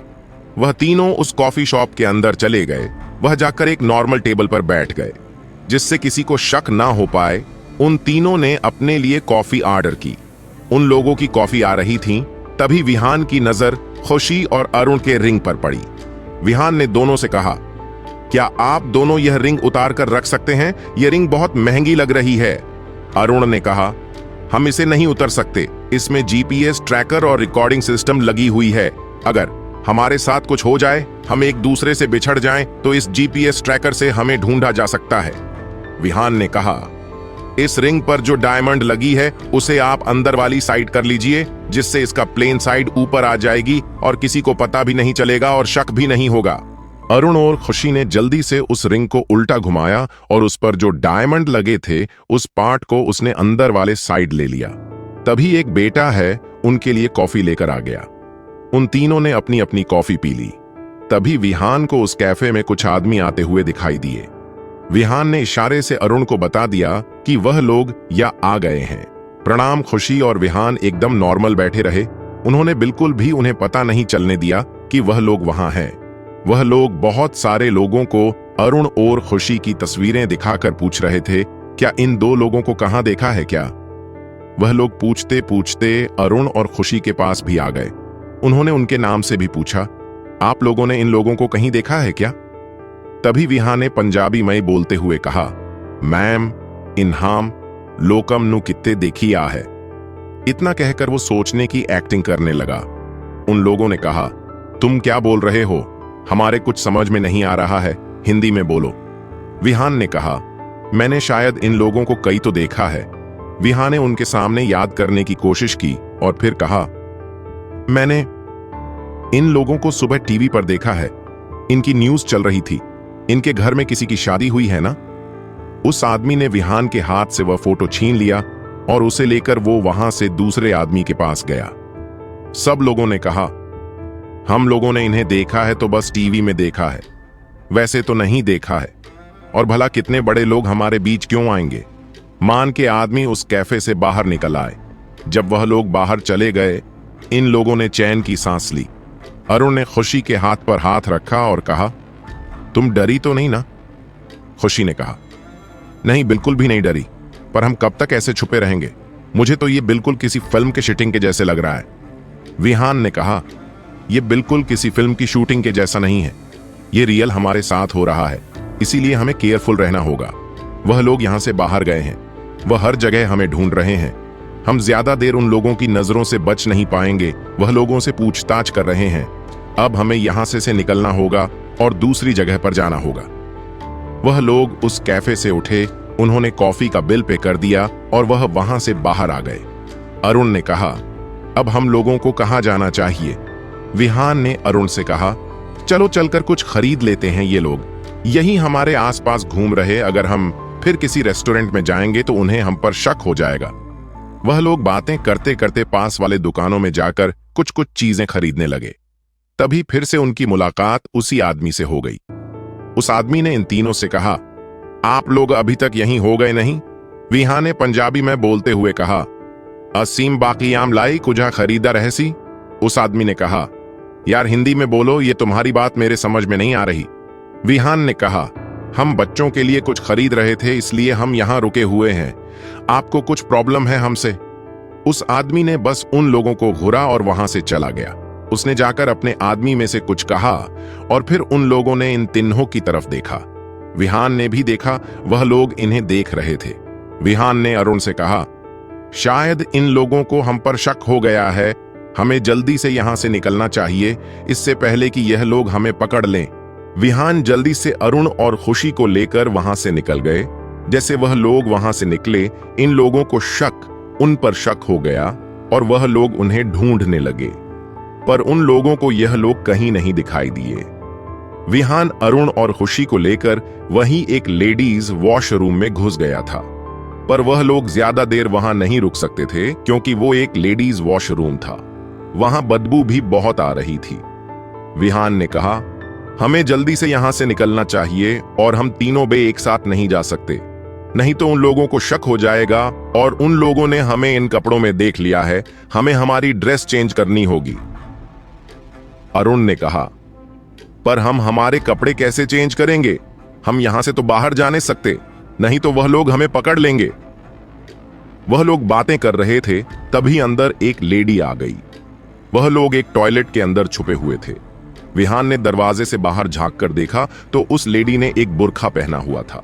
विहान के दिमाग में जल्दी से एक आइडिया आ गया।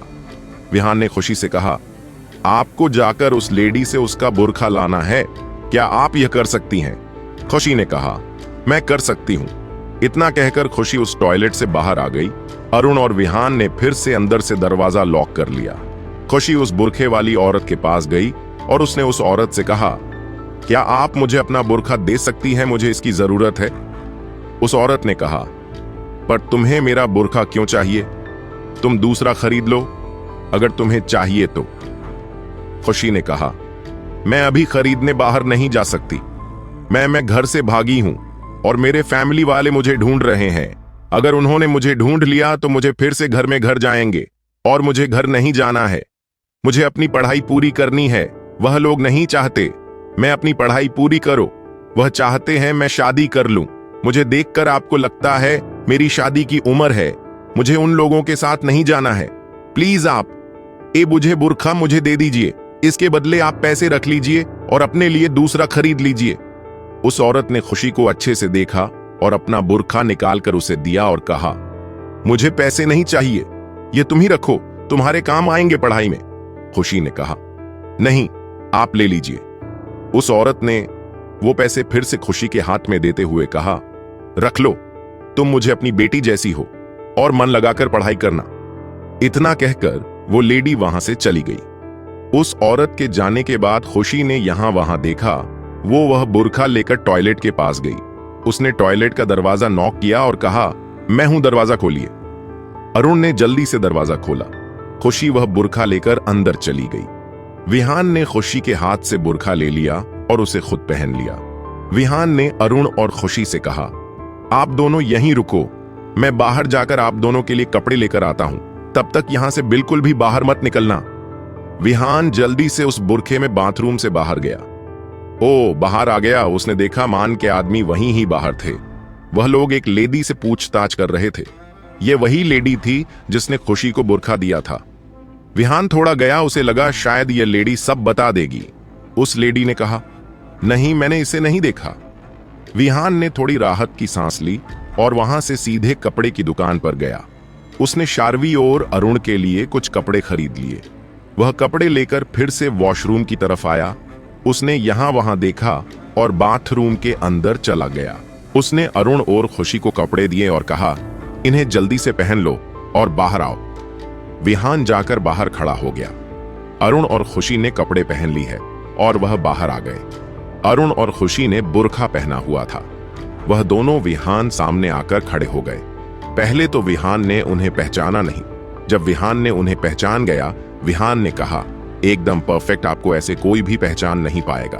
अरुण ने कहा, क्या हमें इन कपड़ों में बाहर जाना है? विहान ने कहा, हां, हमें इन कपड़ों में बाहर जाना है, और वह भी अलग अलग। हम एक साथ बाहर जा नहीं सकते और एक साथ घूम भी नहीं सकते। अरुण ने कहा, मैं इस कपड़ों में अनकंफर्टेबल हूं। विहान ने कहा, सर, आपको इसे पहनना होगा, इसके सिवा मेरे पास और कोई आइडिया नहीं है। अरुण ने कहा, ठीक है, पर मैं ज्यादा देर इसे पहन नहीं सकता, ये लड़कियों के कपड़े हैं। विहान ने कहा, आपको बस कुछ ही देर इसे पहना है, तब तक मैं कुछ ना कुछ आइडिया निकाल लूंगा घर पहुंचने का। अरुण ने कहा, ठीक है, पर अब हमें क्या करना है? विहान ने कहा, हम तीनों भी यहां से अलग अलग बाहर जाएंगे और अलग अलग होकर घर पहुंचने की कोशिश करेंगे। हम तीनों भी एक दूसरे के कांटेक्ट में रहेंगे। अरुण ने कहा, ठीक है, पहले तुम ही बाहर जाओ और देखो सब ठीक है या नहीं। विहान जल्दी से वहां से बाहर चला गया। विहान ने बाहर जाकर देखा सब ठीक है या नहीं। वहां मान के लोग नहीं थे। विहान ने अरुण को कॉल करके कहा, बाहर सब ठीक है, आप लोग आ सकते हैं। अरुण ने खुशी से कहा, अब हमें अलग अलग होना होगा, पर तो कंटिन्यू मेरे साथ कॉल पर बात करोगी? मैं तुम्हें ऐसे अकेला नहीं छोड़ना चाहता, पर मजबूरी है। खुद का और बच्चे का ख्याल रखना। हम लोग सीधे घर मिलेंगे। खुशी ने कहा, आप फिक्र मत कीजिए, मैं हम दोनों का भी ख्याल रख लूंगी, अपना ख्याल रखिए। अरुण ने कहा, मैं अपना ख्याल रख लूंगा। अब एक काम करो, पहले तुम बाहर जाओ, मैं बाद में आता हूं। खुशी ने हाँ ने सिर हिलाया और वह वहां से बाहर चली गई। खुशी के बाहर जाने के कुछ देर बाद अरुण भी बाथरूम से बाहर आ गया। सब लोग अलग अलग होकर घर जाने के लिए निकाल गए। यह मान के आदमियों ने मान को कॉल कर कर कहा, सर, अभी तक उन दोनों का कुछ पता नहीं चला। हमें 2 लोगों पर शक हुआ था, पर वह भी गायब हैं। हमने उन्हें भी ढूंढने की कोशिश की, पर वह लोग भी हमें नहीं मिले। मान ने कहा, वह लोग तुम्हें नहीं मिले, इसका मतलब वह लोग तुम्हारे ही आसपास हैं और तुम पर नजर रखे हुए हैं, इसलिए वह तुम्हारी नजरों से बच पा रहे हैं। थोड़ा अपने आसपास ध्यान से देखो, तुम्हें गड़बड़ लगे तो अच्छे से देखना। वह लोग वहीं भीड़ में कहीं हैं और तुम्हारे नजर में नहीं आ रहे हैं। अगर मैं वहां होता तो मैं कब का ढूंढ लेता, पर मैं बाहर नहीं आ सकता, नहीं तो पुलिस मुझे पकड़ लेगी। थोड़ा दिमाग लगाओ और उन्हें पकड़ लो। जो भी पकड़ में आए उसे पकड़ लेना। दोनों में से कोई एक भी मिल जाएगा तो हमारा काम बन जाएगा। उस आदमी ने कहा, ठीक है सर, मैं कोशिश करता हूं। मान ने कहा, कोशिश नहीं चाहिए, मुझे रिजल्ट चाहिए, और वह भी शाम तक। अगर वह लोग घर के अंदर चले गए तो फिर उन्हें पकड़ना मुश्किल हो जाएगा, क्योंकि घर की सिक्योरिटी बहुत टाइट है। वहां कोई भी उन्हें हाथ नहीं लगा सकता, और मुझे भी घर में आने से रोक रखा है। मैं भी जा नहीं सकता। मुझे जितने भी सीक्रेट रास्ते पता थी उस सब पर सिक्योरिटी लगा दी है। उस आदमी ने कहा, सर हम उन लोगों को जरूर ढूंढ लेंगे। इतना कहकर उस आदमी ने कॉल रख दिया। विहान पर उन लोगों ने ज्यादा नजर नहीं रखी थी, इसलिए विहान 15 मिनट में ही घर के पास पहुंच गया। वह मेशन के सीक्रेट रास्ते पर खड़ा था। यहां सारे उनके ही लोग थे। अरुण और खुशी को कैसे भी करके इस रास्ते तक पहुंचना था। विहान ने अरुण को कॉल किया और कहा, सर आप कहां हैं? अरुण ने कहा, मैं मेंशन की तरफ ही आ रहा हूं। मैं अभी रास्ते पर हूं और मुझे 10 मिनट लग जाएंगे आने में। विहान ने कहा, और खुशी मैम? अरुण ने कहा, वह भी आ रही है। मैंने बता दिया है कहां आना है। शायद वो 5 मिनट में वहां पहुंच जाएगी, तुम ध्यान रखना। विहान ने कहा, ठीक है सर, मैं मैम के आने का वेट यही करता हूं। अरुण का कॉल रखने के बाद विहान ने खुशी को कॉल किया। खुशी ने कॉल उठाया। विहान ने खुशी से कहा, मैम आप कहां हो? खुशी ने कहा, मैं रास्ते में ही हूं और मेंशन की तरफ ही आ रही हूं। विहान ने कहा, ठीक है, आप कॉल पर ही रही और मुझे बताती रही है आप कहां आई हैं। खुशी ने कहा, ठीक है, मैं आपको बताती रहूंगी मैं कहां हूं। खुशी मिशन की तरफ ही आ रही थी। तभी उस रास्ते पर एक एक्सीडेंट हो गया। खुशी ने पीछे मुड़कर देखा तो एक औरत नीचे रास्ते पर गिरी थी। जिसने उस औरत को धक्का दे दिया था वह आदमी निकल गया था। खुशी ने आसपास देखा तो वहां उसे कोई नहीं दिखा। उस औरत को ज्यादा चोट नहीं लगी थी, बस घुटने पर चोट लगी थी। खुशी को यह देखकर रहा नहीं गया और खुशी उस औरत के पास चली गई। खुशी ने उस औरत को उठाया और उसके घुटने पर लगी चोट देखी। चोट में से खून आ रहा था। खुशी ने औरत को रास्ते के किनारे बिठाया और उस औरत के चोट को देखा। खुशी के बैग में इमरजेंसी के लिए कुछ दवाइयां थीं और बैंडेज भी। खुशी ने जल्दी से कॉटन निकालकर उस चोट को क्लीन किया और उस पर दवाई लगाई। खुशी सब काम सफाई से कर रही थी, इसलिए उस औरत ने खुशी से कहा, क्या तुम डॉक्टर हो? खुशी हां कहने वाली थी, तभी उसे याद आया, अगर उसने कहा वह डॉक्टर है तो यहां आसपास छुपे हुए मान के आदमियों को शक हो जाएगा उस पर। इसलिए उसने अपना आवाज चेंज करते हुए कहा, नहीं, एंटी में डॉक्टर नहीं हूं, बस इमरजेंसी के लिए मैं अपने पास रखती हूं और आज वह आपके काम आया। खुशी उस चोट पर बैंडेज लगा रही थी, तभी उस औरत की नजर खुशी के अंगूठी पर पड़ी। उस औरत ने खुशी से कहा, क्या तुम शादीशुदा हो? खुशी ने कहा, आपने यह मुझसे क्यों पूछा? उस औरत ने कहा, तुम्हारे हाथ में रिंग है इसलिए पूछा। वैसे ये रिंग मुझे बहुत महंगी लगती है। ए डायमंड की रिंग है ना? खुशी ने कहा, नहीं, ये डायमंड की रिंग नहीं है। मैंने ऐसे ही इसे एक शॉप से खरीद लिया है, मुझे अच्छी लगी इसलिए। पर बहुत लोग अब तक फंस चुके हैं इस रिंग को लेकर। उस औरत ने कहा, तुमने इसे छुपाकर क्यों रखा है? कितनी अच्छी रिंग है, इसे बाहर निकाल कर रखो। खुशी ने कहा, मैं इस रिंग से खेल रही थी इसलिए वह छुप गई है। मैं इसे अपनी उंगली में घुमा रही थी, मुझे आदत है रिंग के साथ खेलने की। उस औरत ने कहा, क्या क्या आदत होती है लोगों की पता नहीं। खुशी ने कहा, हो गया आपका, अब मैं चलती हूं। वैसे चोट ज्यादा सीरियस नहीं है, पर आप एक बार किसी डॉक्टर को दिखा जरूर लेना। उस औरत ने कहा, क्या तुम मुझे अपने मेरे घर तक छोड़ सकती हो? मुझे ऐसे चला नहीं जाएगा, वैसे मेरा घर यही पास में ही है। खुशी ने कहा, मैं आपको छोड़ने आती, पर मुझे बहुत लेट हो गया है, मुझे घर जाना होगा, सब लोग मेरा वेट कर रहे होंगे। उस औरत ने कहा, बस 5 मिनट लगेंगे मुझे छोड़कर, तुम जल्दी आ सकती हो, मैं तुम्हें ज्यादा रोकूंगी नहीं। खुशी ने आसपास देखा उसे कोई दिखाई देता है या नहीं। तभी उसे सामने से आती हुई यह गाड़ी दिखाई थी। उसने जल्दी से गाड़ी को हाथ की है और उस गाड़ी को रोका। गाड़ी रुक गई। गाड़ी में से एक आदमी ने बाहर अपना सर निकाला। खुशी ने उस आदमी को देखकर कहा, इस एंटी के पैर में चोट आई है, क्या आप इन्हें इनके घर तक छोड़ देंगे? उस आदमी ने कहा, तुम्हें क्या हुआ? तुम जाकर छोड़ो, मुझे काम है। खुशी ने कहा, मैंने छोड़ सकती थी, पर इनके पैर में चोट आई है और मुझे भी घर जाने में देरी हो गई है। महीने से पैरों तो लेकर नहीं जा सकती, इसलिए मैं आपसे कह रही हूं, आपको मुफ्त में ले जाने के लिए नहीं कह रही हूं। आप जो भी पैसे मांगेंगे मैं दे दूंगी। उस आदमी ने कहा, मैं 500 रुपये लूंगा इन्हें घर छोड़ने के। देखो तुम दे सकती हो या नहीं। खुशी ने अपने बैग में से 500 रुपये का नोट निकाला और उस आदमी को दिया और कहा, इन्हें अच्छे से इनके घर तक छोड़ देना। उस औरत ने कहा, बेटा ये ज्यादा पैसे मांग रहा है, इतना दूर तो मेरा घर भी नहीं है, हम 5 मिनट में पैदल चलकर जाएंगे, इसे इतने पैसे देने की जरूरत नहीं है, इसे जाने दो और तुम मुझे छोड़ दो। खुशी ने कहा, आंटी मेरे बात को समझे, मुझे सच में जाने के लिए देरी हो रही है, इसलिए मैं इन्हें इतने पैसे दे रही हूं, आप इनके साथ चली जाइए, ये आपको घर तक छोड़ देंगे। इतना कहकर खुशी ने कार का दरवाजा खोला और उसको गाड़ी में बिठाया। उस औरत ने गाड़ी में बैठकर खुशी से कहा, बेटा अपना नंबर तो दे दो मुझे, मैं तुम्हारे पैसे घर जाते ही लौटा दूंगी।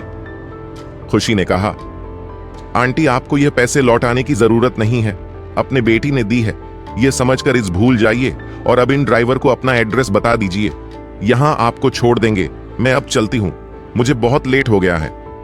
इतना कहकर खुशी वहां से आगे जाने लगी। उस आदमी ने भी अपनी गाड़ी शुरू कर दी। उस औरत ने उस आदमी से कहा, रुको, अभी गाड़ी शुरू मत करो, मुझे थोड़ा काम है, पहले वह करने दो। इतना कहकर उसने अपना मोबाइल निकाला और उस पर एक नंबर डायल किया, किसी को कॉल लगाया। कुछ ही देर में कॉल रिसीव हुआ और सामने से एक आदमी की आवाज आई, बोलो क्या बात है? उस औरत ने कहा, जो लड़की अभी गई मुझे उस पर थोड़ा शक है, उसके हाथ में डायमंड रिंग थी और वह भी बहुत महंगी है। मैंने उसे पूछा भी, पर उसने मुझे कहा यह नकली है, उसके पहनावे से इतनी महंगी रिंग बिल्कुल भी वह ले नहीं सकती, और उसने जो मेरी ड्रेसिंग की बिल्कुल किसी डॉक्टर की तरह की, मुझे यह लड़की गड़बड़ लग रही है। मान ने कहा, ठीक है, मैं अपने आदमियों से कह देता हूं, और तुम्हारा शुक्रिया मेरे लिए यह काम करने के लिए। उस औरत ने कहा, तुम्हारे काम के चक्कर में मेरे घुटनों को चोट लगी है, कैसे कैसे काम करवाते हो मुझसे। मान ने कहा, डोंट वरी, तुम्हारे इस काम के लिए तुम्हें एक्स्ट्रा पे कर दूंगा। जिस लड़की को तुमने पकड़ा है वह लड़की सही होनी चाहिए। उस औरत ने कहा, अगर वह वहीं निकली तो मुझे दुगने पैसे चाहिए। मान ने कहा, तुम्हें तुम्हारी मांगी हुई रकम मिल जाएगी, मैं अब रखता हूं और अपने आदमियों को कॉल कर कर कह देता हूं, नहीं तो हाथ से निकल जाएगी। उस औरत ने कहा, ठीक है, पर जो बोला है वह ध्यान में रखना।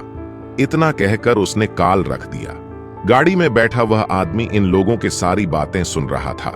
उस आदमी ने कहा, आप कौन हैं और उस लड़की के साथ क्या करने की कोशिश कर रहे हैं? उस औरत ने कहा, तुम्हें अपने काम से काम रखना चाहिए, मैं तुम्हें जो एड्रेस बताती हूं वहां लेकर चल, अब नहीं तो उस लड़की की तरह तुम्हारा भी कुछ ना कुछ तो करना पड़ेगा। उस आदमी ने जल्दी से अपनी गाड़ी शुरू की। उस औरत ने जो एड्रेस बताया था उस रास्ते पर गाड़ी ले ली। ये मान ने अपने आदमियों से कॉल कर कर कहा, जो लड़की अभी मैं शंकर आंखों पर जा रही है उस लड़की पर शक है, उसे पकड़कर एक बार कंफर्म कर लो। मान के आदमियों ने कहा, ठीक है, हम अभी पता करते हैं। मानता कॉल रखते ही सामने से एक बुरखा पर नहीं लड़के आते हुए दिखाई दी। उस आदमी ने अपने सारे आदमियों को अलर्ट कर दिया। यहां अरुण मेंशन के सीक्रेट रास्ते पर पहुंच गया था। उसे वहां विहान दिखा। अरुण ने भी विहान से कहा, खुशी कहां है? विहान ने कहा, सर मैम अभी तक नहीं आई है और उनका कॉल अचानक हो डिस्कनेक्ट हो गया, उन्हें अभी तक आ जाना चाहिए था, काफी देर हो गई है। अरुण ने कहा, मैं कॉल कर देखता हूं, मेरा भी कॉल उससे डिस्कनेक्ट हो गया था। अरुण ने खुशी को कॉल लगाया। खुशी ने कॉल उठाया। अरुण ने खुशी से कहा, तुम कहां रह गई? खुशी ने कहा, मैं अभी रास्ते में ही हूं, आ रही हूं। तभी उसे सामने कुछ लोग दिखाई दिए जो उसी की तरफ देख रहे थे। खुशी ने अरुण से कहा, शायद उन लोगों ने मुझे पकड़ लिया है, ओ मेरी तरफ ही देख रहे हैं। अरुण ने कहा, तुम अभी उनसे छुपो, तुम कहां हो मुझे बता दो, मैं अभी तुम्हें लेने वह आता हूं। खुशी ने कहा, आप मत आइए, यहां बहुत सारे लोग हैं, वह आपको कुछ कर लेंगे। उन्हें आप चाहिए, वह मुझे कुछ नहीं करेंगे, अगर पकड़ भी लिया तो। अरुण ने कहा, बेवकूफी जैसी बातें मत करो, मैं तुम्हें वहां लेने आ रहा हूं। मैं तुम्हें ऐसे उनके सामने छोड़ नहीं सकता। खुशी ने कहा, मैं उनसे छुप रही हूं, आप मत आइए, मैं रास्ता खाली देखकर आ जाऊंगी। खुशी उन आदमियों को चकमा देकर वहीं एक पीर के पीछे छुप गई। उन लोगों ने देखा खुशी रास्ते से गायब हो गई है। वह लोग उसे यहां वहां देखने लगे। अरुण ने कहा, तुम अभी कहां हो, मुझे बताओ, मैं आ रहा हूं। खुशी ने कहा, आप मत आइए, मैं आ रही हूं। खुशी अरुण से बात ही कर रही थी कि तभी गोली चलने की आवाज आ गई। खुशी आवाज की ओर देखने लगी। यह आवाज अरुण ने भी फोन पर सुन ली। वह डर गया। अरुण वहां से खुशी को ढूंढने जाने लगा। विहान ने अरुण का हाथ पकड़ा और उसे जाने से रोका और कहा, सर, ये आप क्या कर रहे हैं? वह लोग यही आसपास है। अगर आप यहां से बाहर जाएंगे तो वह आपको पकड़ लेंगे। मैं आपकी जान खतरे में नहीं डाल सकता। अरुण गुस्से से विहान पर चिल्लाया और कहा, तुम मेरी जान खतरे में नहीं डाल सकते, तो मैं मेरी बीवी और बच्चे दोनों की जान खतरे में नहीं डाल सकता हूं। मैं उनकी जान खतरे में डालकर या सेफ नहीं बैठ सकता। मैं जा रहा हूं उसे ढूंढने। विहान ने फिर भी अवधूत के पीछे से कहा, सर, आप मत जाइए, मैं आ जाएगी, नहीं तो मैं जाता हूं उन्हें ढूंढने। आप यहां रुककर हम दोनों के आने का इंतजार करें। अरुण ने कहा, मुझे पता है तुम्हें मेरी फिक्र हो रही है, पर मैं अपनी बीवी और बच्चे को ऐसे नहीं छोड़ सकता। अगर मैं 15 मिनट के अंदर नहीं आ जाता तो तुम अपने आदमियों को हमें ढूंढने के लिए भेज सकते हो। इतना कहकर अरुण वहां से खुशी को ढूंढने के लिए निकल गया। यहां विहान बहुत टेंशन में आ गया। नेहा ने जल्दी से अपने आदमियों को कॉल किया और कहा, क्या तुम पता लगाकर बता सकते हो खुशी मैम कहां है? विहान के आदमियों ने कहा, खुशी मैम अभी मेंशन के रास्ते पर है और लोगों से छुप रही है, पर यहां एक प्रॉब्लम हो गई है। आदमी किसी पर गोली चलाई है, पर किस पर चढ़ाई है अभी तक कंफर्म नहीं हुआ है। विहान ने कहा, जल्दी पता करो और मुझे बताओ, क्योंकि खुशी मैम को ढूंढने निकल गए हैं और मैं नहीं चाहता हूं पर कोई खतरा आए। उस आदमी ने कहा, सच में पता लगाने की कोशिश कर रहा हूं, जैसे पता लगेगा आपको कॉल कर दूंगा। इतना कहकर उस आदमी ने कॉल रख दिया। यहां अरुण ने फिर से एक बार खुशी को कॉल लगाया। इस बार खुशी का कॉल नहीं लगा। अरुण थोड़ा परेशान हो गया। वह बार बार खुशी को कॉल मिला रहा था, पर खुशी का कॉल नहीं लग रहा था। अरुण खुशी को ढूंढते ढूंढते बहुत आगे तक चला गया।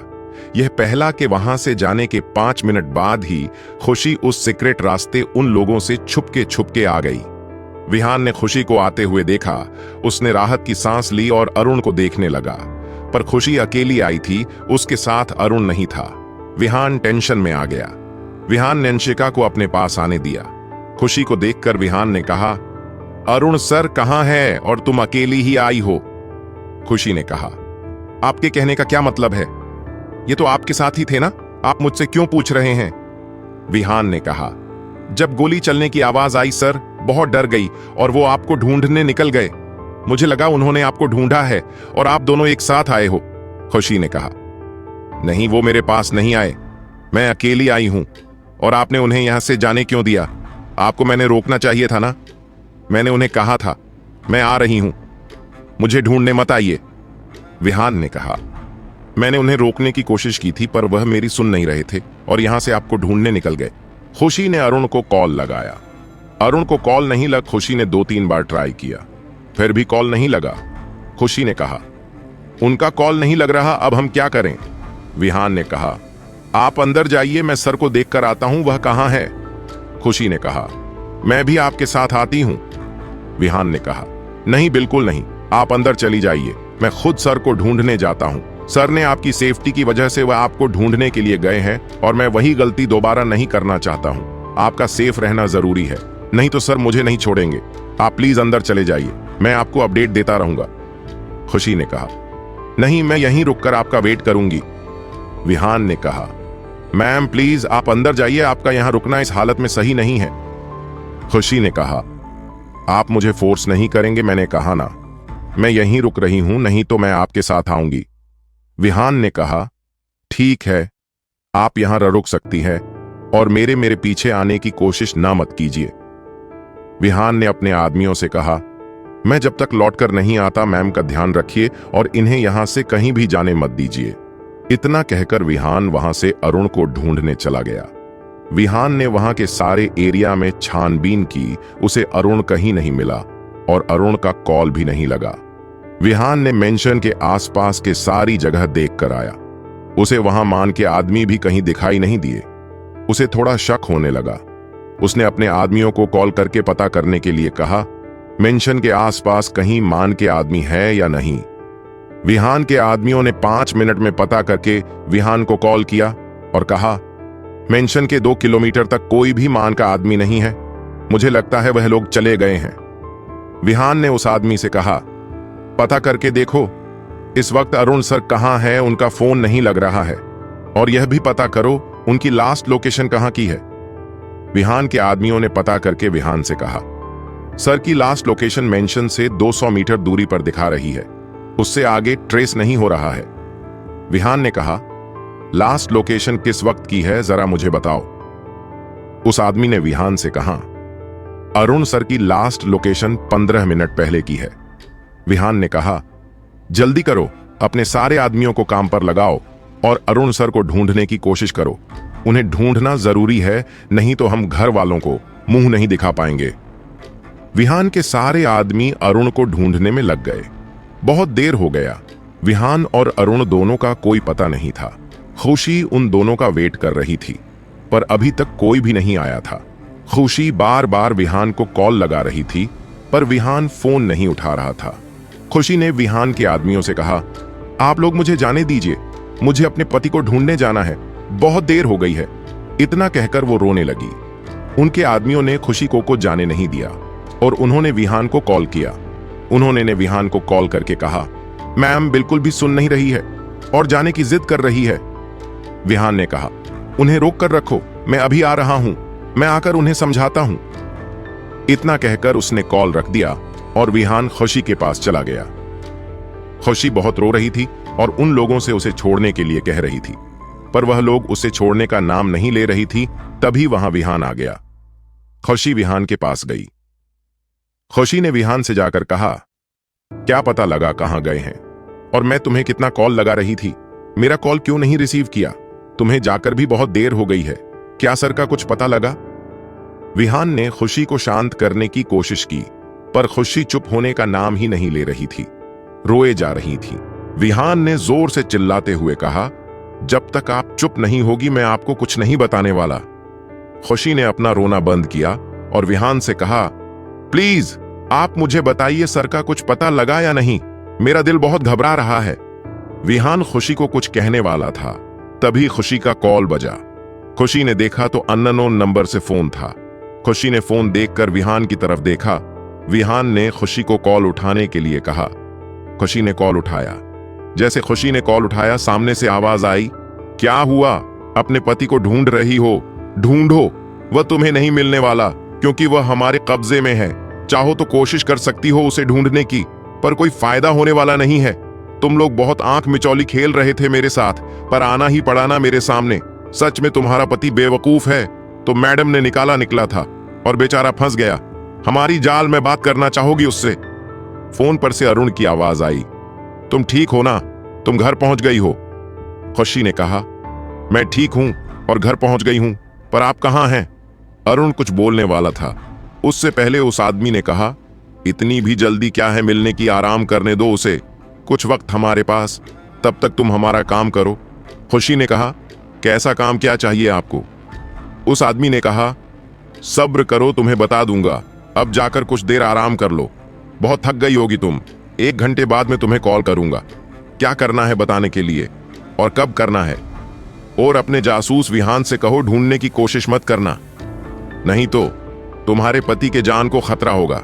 हमारे आदमियों ने तुम लोगों पर नजर रखी हुई है, इसीलिए ज्यादा चालाकी मत करना। खुशी ने कहा, आखिर आप लोग क्या चाहते हो हमसे? उस आदमी ने कहा, मैं तुम्हें 1 घंटे बाद बता दूंगा। फिलहाल तुम एक काम करो, विहान से कहो अपने आदमियों को वापस बुला ले। अगर उसने ऐसा नहीं किया तो मैं तुम्हें बता नहीं सकता अगली बार तुम्हारी पति के साथ क्या हो सकता है। खुशी ने कहा, मैं उसे बताती हूं अपने आदमियों को बुलाने के लिए। आप प्लीज उन्हें कुछ मत करो, उस आदमी ने कहा। 5 मिनट का वक्त है तुम्हारे पास, उसे कहकर अपने आदमियों को वापस बुला लो। इतना कहकर उस आदमी ने कॉल कट कर दिया। कॉल कट होने के बाद खुशी ने विहान कहा, आपने तो सारी बातें सुन ली हैं, प्लीज अपने लोगों को वापस बुला लीजिए, नहीं तो वो लोग उनके साथ कुछ भी कर सकते हैं। विहान ने कहा, मैम, वह लोग सर के साथ कुछ नहीं करेंगे। वह लोग हमसे डरे हैं, इसलिए उन्होंने हमारे लोगों को वापस बुलाने के लिए कहा है। हमारे लोग उन पर नजर रखे हुए हैं। वह अगर कोई भी हरकत कर लेंगे तो पकड़े जाएंगे। खुशी ने कहा, वह लोग हमसे क्यों दे देंगे? वह लोग हमें डरा रहे हैं और मैं नहीं चाहती कि सर को कुछ हो, इसलिए अपने आदमियों को बुला लो। हम जो कहेंगे वह करेंगे। मैं कोई भी देश नहीं लेना चाहती हूं। विहान ने कहा, मैम, आप डरिए मत। मैंने बहुत सारे केस ऐसे हैंडल की है। वह लोग ऐसे ही लोगों को धमकाते हैं। हमें बस शांति से काम लेना होगा। खुशी ने कहा, मुझे आपकी कोई भी बात नहीं सुननी है। आप अभी के अभी अपने आदमियों को वापस बुला लें। उन्होंने हमें बस 5 मिनट का वक्त दिया है। इतना कहकर वो विहान के सामने रोने लगी। विहान ने खुशी से कहा, मैम, प्लीज रोइए मत, मैं कुछ करता हूं। विहान को खुशी की ऐसी हालत देखी नहीं जा रही थी। विहान ने अपने आदमियों को कॉल किया और कहा, अपना सारा काम रोक दो और फिर से वापस आ जाओ। विहान के आदमियों ने कहा, पर हम लोग उन लोगों के बहुत करीब हैं। विहान ने कहा, मैं जानता हूं उन लोगों को पता चल गया है तुम लोग उनके बहुत करीब हो, इसलिए उन लोगों ने कॉल कर कर हमें धमकी दी है। अरुण सर उनके पास है। अगर आप लोग आगे बढ़े तो उनके साथ कुछ कर देंगे। विहान के आदमियों ने कहा, सर, हम उनका सीक्रेटली पीछा करते हैं। उन्हें पता भी नहीं चल पाएगा। मैं हमारे कुछ सीक्रेट एजेंट को इन्फॉर्म कर देता हूं जो ये काम करते हैं। विहान ने कहा, नहीं, तुम कुछ नहीं करोगे।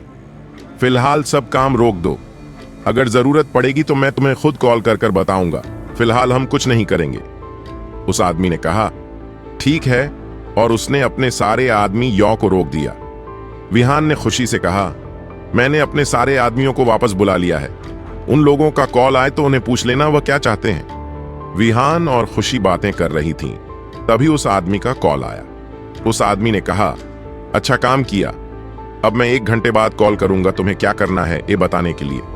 खुशी ने कहा, आप जैसा कहेंगे मैं वैसा करूंगी, पर आप उन्हें कुछ मत करिए। उस आदमी ने कॉल रख दिया। विहान ने खुशी से कहा, चलो हमें घर जाना चाहिए, आप बहुत देर से यहां हैं। विहान खुशी को लेकर मेंशन की ओर चला गया। विहान खुशी को उसके कमरे में लेकर गया। उसने आदित्य को कॉल कर कर अरुण के कमरे में बुलाया। आदित्य और अनीता दोनों भी अरुण के कमरे में आ गए। आदित्य ने विहान से कहा, तुमने हमें क्यों बुलाया है? क्या बात है? बोलो। और भाभी का चेहरा इतना लटका हुआ क्यों है? क्या कुछ हुआ है? विहान ने आदित्य से कहा, बहुत बड़ी बात है। अरुण सर का किसी ने किडनैप किया है। यह सुनते ही आदित्य ने कहा, क्या तुम यह क्या बात कर रहे हो? भाई का किडनैप? और वह कैसे हुआ? और तुम मुझे अभी बता रहे हो? मैं अभी भाई को ढूंढने जा रहा हूं। विहान ने कहा, सर, थोड़ा शांति से काम लीजिए, मेरी पूरी बात तो सुन लीजिए। आदित्य ने कहा, सुनने के लिए क्या है? एक दिन भाई के साथ नहीं तो उन्हें सीधा किडनैप ही किया गया, और तुम कह रहे हो तुम्हारी बात सुनूं। विहान ने कहा, आप एक बार बात तो सुन लीजिए, फिर बोलना है वह बोल लीजिए। आदित्य ने कहा, बोलो कैसे हुआ ये सब? विहान ने जो भी हुआ था वह सब आदित्य को डिटेल में बता दिया। आदित्य ने खुशी की तरफ देखा और कहा, भाभी, आपको भाई को रोकना चाहिए था ना।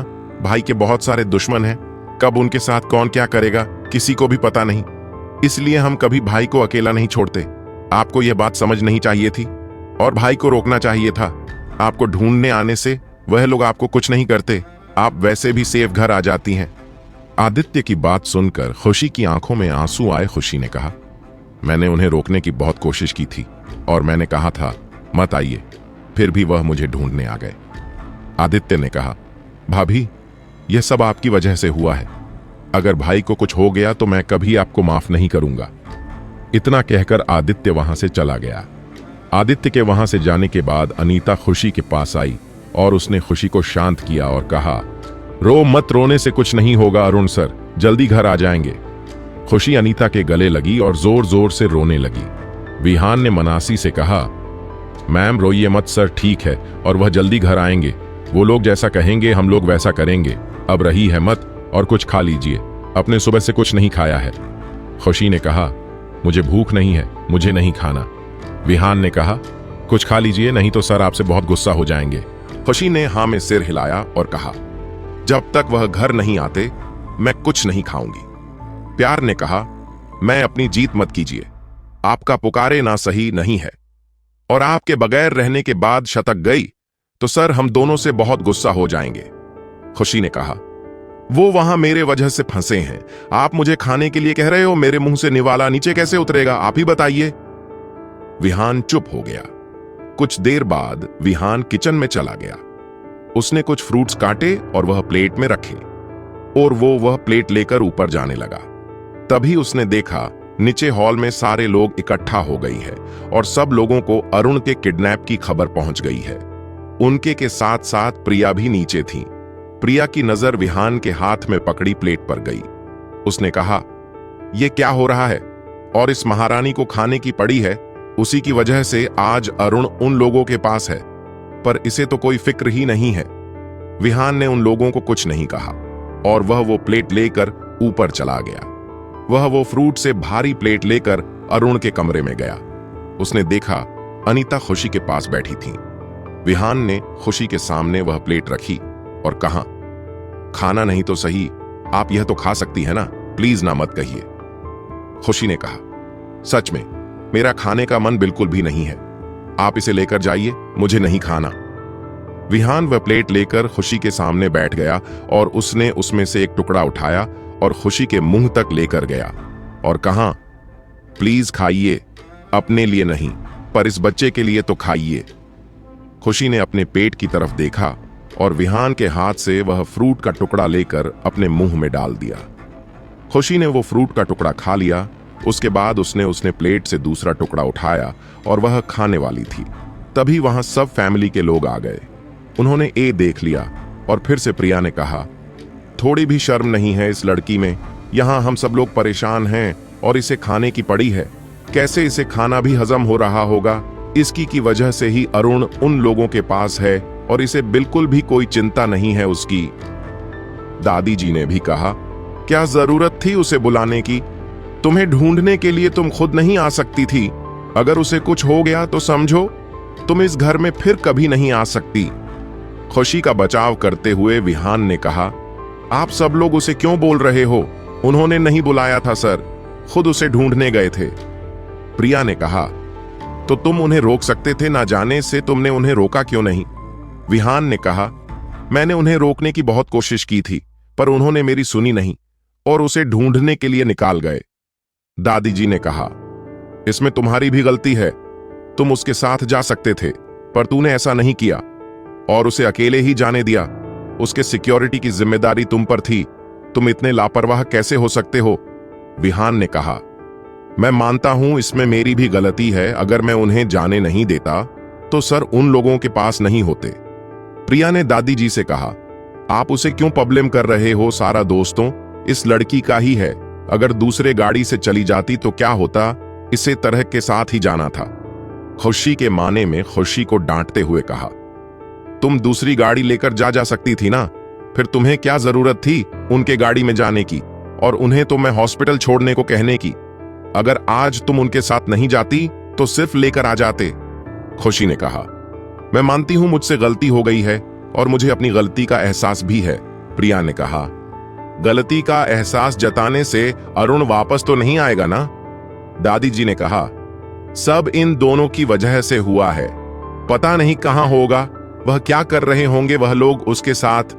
खुशी ने कहा, आप सबको लगता है ना यह मेरी वजह से हुआ तो मैं ही उन्हें ढूंढ कर लाऊंगी, नहीं तो मैं भी घर नहीं आऊंगी। प्रिया ने कहा, बातें तो ऐसी कर रही हैं कि अभी के अभी अरुण को लेकर आएगी। खुशी ने अपना मोबाइल उठाया से निकल गई। विहान ने पीछे से आवाज दी, मैम प्लीज रुक जाइए, ऐसा मत करिए, आपका ऐसा जाना सही नहीं है। यहां खुशी ना सुनने के मूड में थी और ना रुकने के मूड में थी। वह घर से बाहर निकल गई। विहान ने सब लोगों से कहा, ये आपने अच्छा नहीं किया, अगर उन्हें कुछ हो गया तो सर आप में से किसी को नहीं छोड़ेंगे। इतना कहकर विहान भी खुशी के पीछे पीछे गया। खुशी अब तक मेशन के गेट से बाहर सो जा चुकी थी। विहान को खुशी मिशन के गेट के बाहर मिल गई। विहान खुशी के पास गया और विहान ने खुशी से कहा, प्लीज घर चलिए, आपका ऐसे घर से बाहर निकालना सही नहीं है। खुशी ने कहा, कैसे सही नहीं है? आपने देखा ना, सब लोग मुझे जिम्मेदार ठहरा रहे, मैं अब उनको ढूंढ कर लाऊंगी तभी घर आऊंगी। विहान ने खुशी से कहा, आप उन्हें कहां ढूंढोगी? आपको पता भी नहीं है वह कहां है। खुशी ने कहा, मैं ऐसे बैठ तो नहीं सकती ना, उन्हें ढूंढने की कोशिश तो कर सकती हूं ना। विहान ने कहा, ठीक है, हम लोग उन्हें ढूंढ लेंगे, मैं भी आपके साथ चलूंगा। आप अकेले नहीं जाएंगी, आप घर नहीं जाना चाहती हैं तो फिलहाल आप मेरे साथ मेरे घर चले, हम वहां बैठकर सोचते हैं क्या करना है। खुशी ने कहा, आपके घर? विहान ने कहा, मेरा घर यहीं पास में है और फिक्र मत कीजिए, मेरे घर पर मेरी मां है, वह आपका ध्यान रख लेगी। खुशी ने कहा, ठीक है। खुशी विहान के साथ विहान के घर चली गई। घर जाते ही विहान के मां ने विहान से कहा, ये तुम किसे घर लेकर आए हो? विहान ने पहले खुशी को बैठने के लिए कहा, फिर अपनी मां से कहा, मां, ये अरुण सर की वाइफ है खुशी। विहान के मां ने कहा, वो ये कैसे, क्या कुछ हुआ है?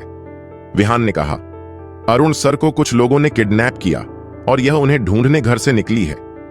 विहान के मां ने कहा, पर तुम्हारी सिक्योरिटी टीम तो इतने टाइट है, फिर भी वह लोग अरुण को कैसे किडनैप कर लेकर गए?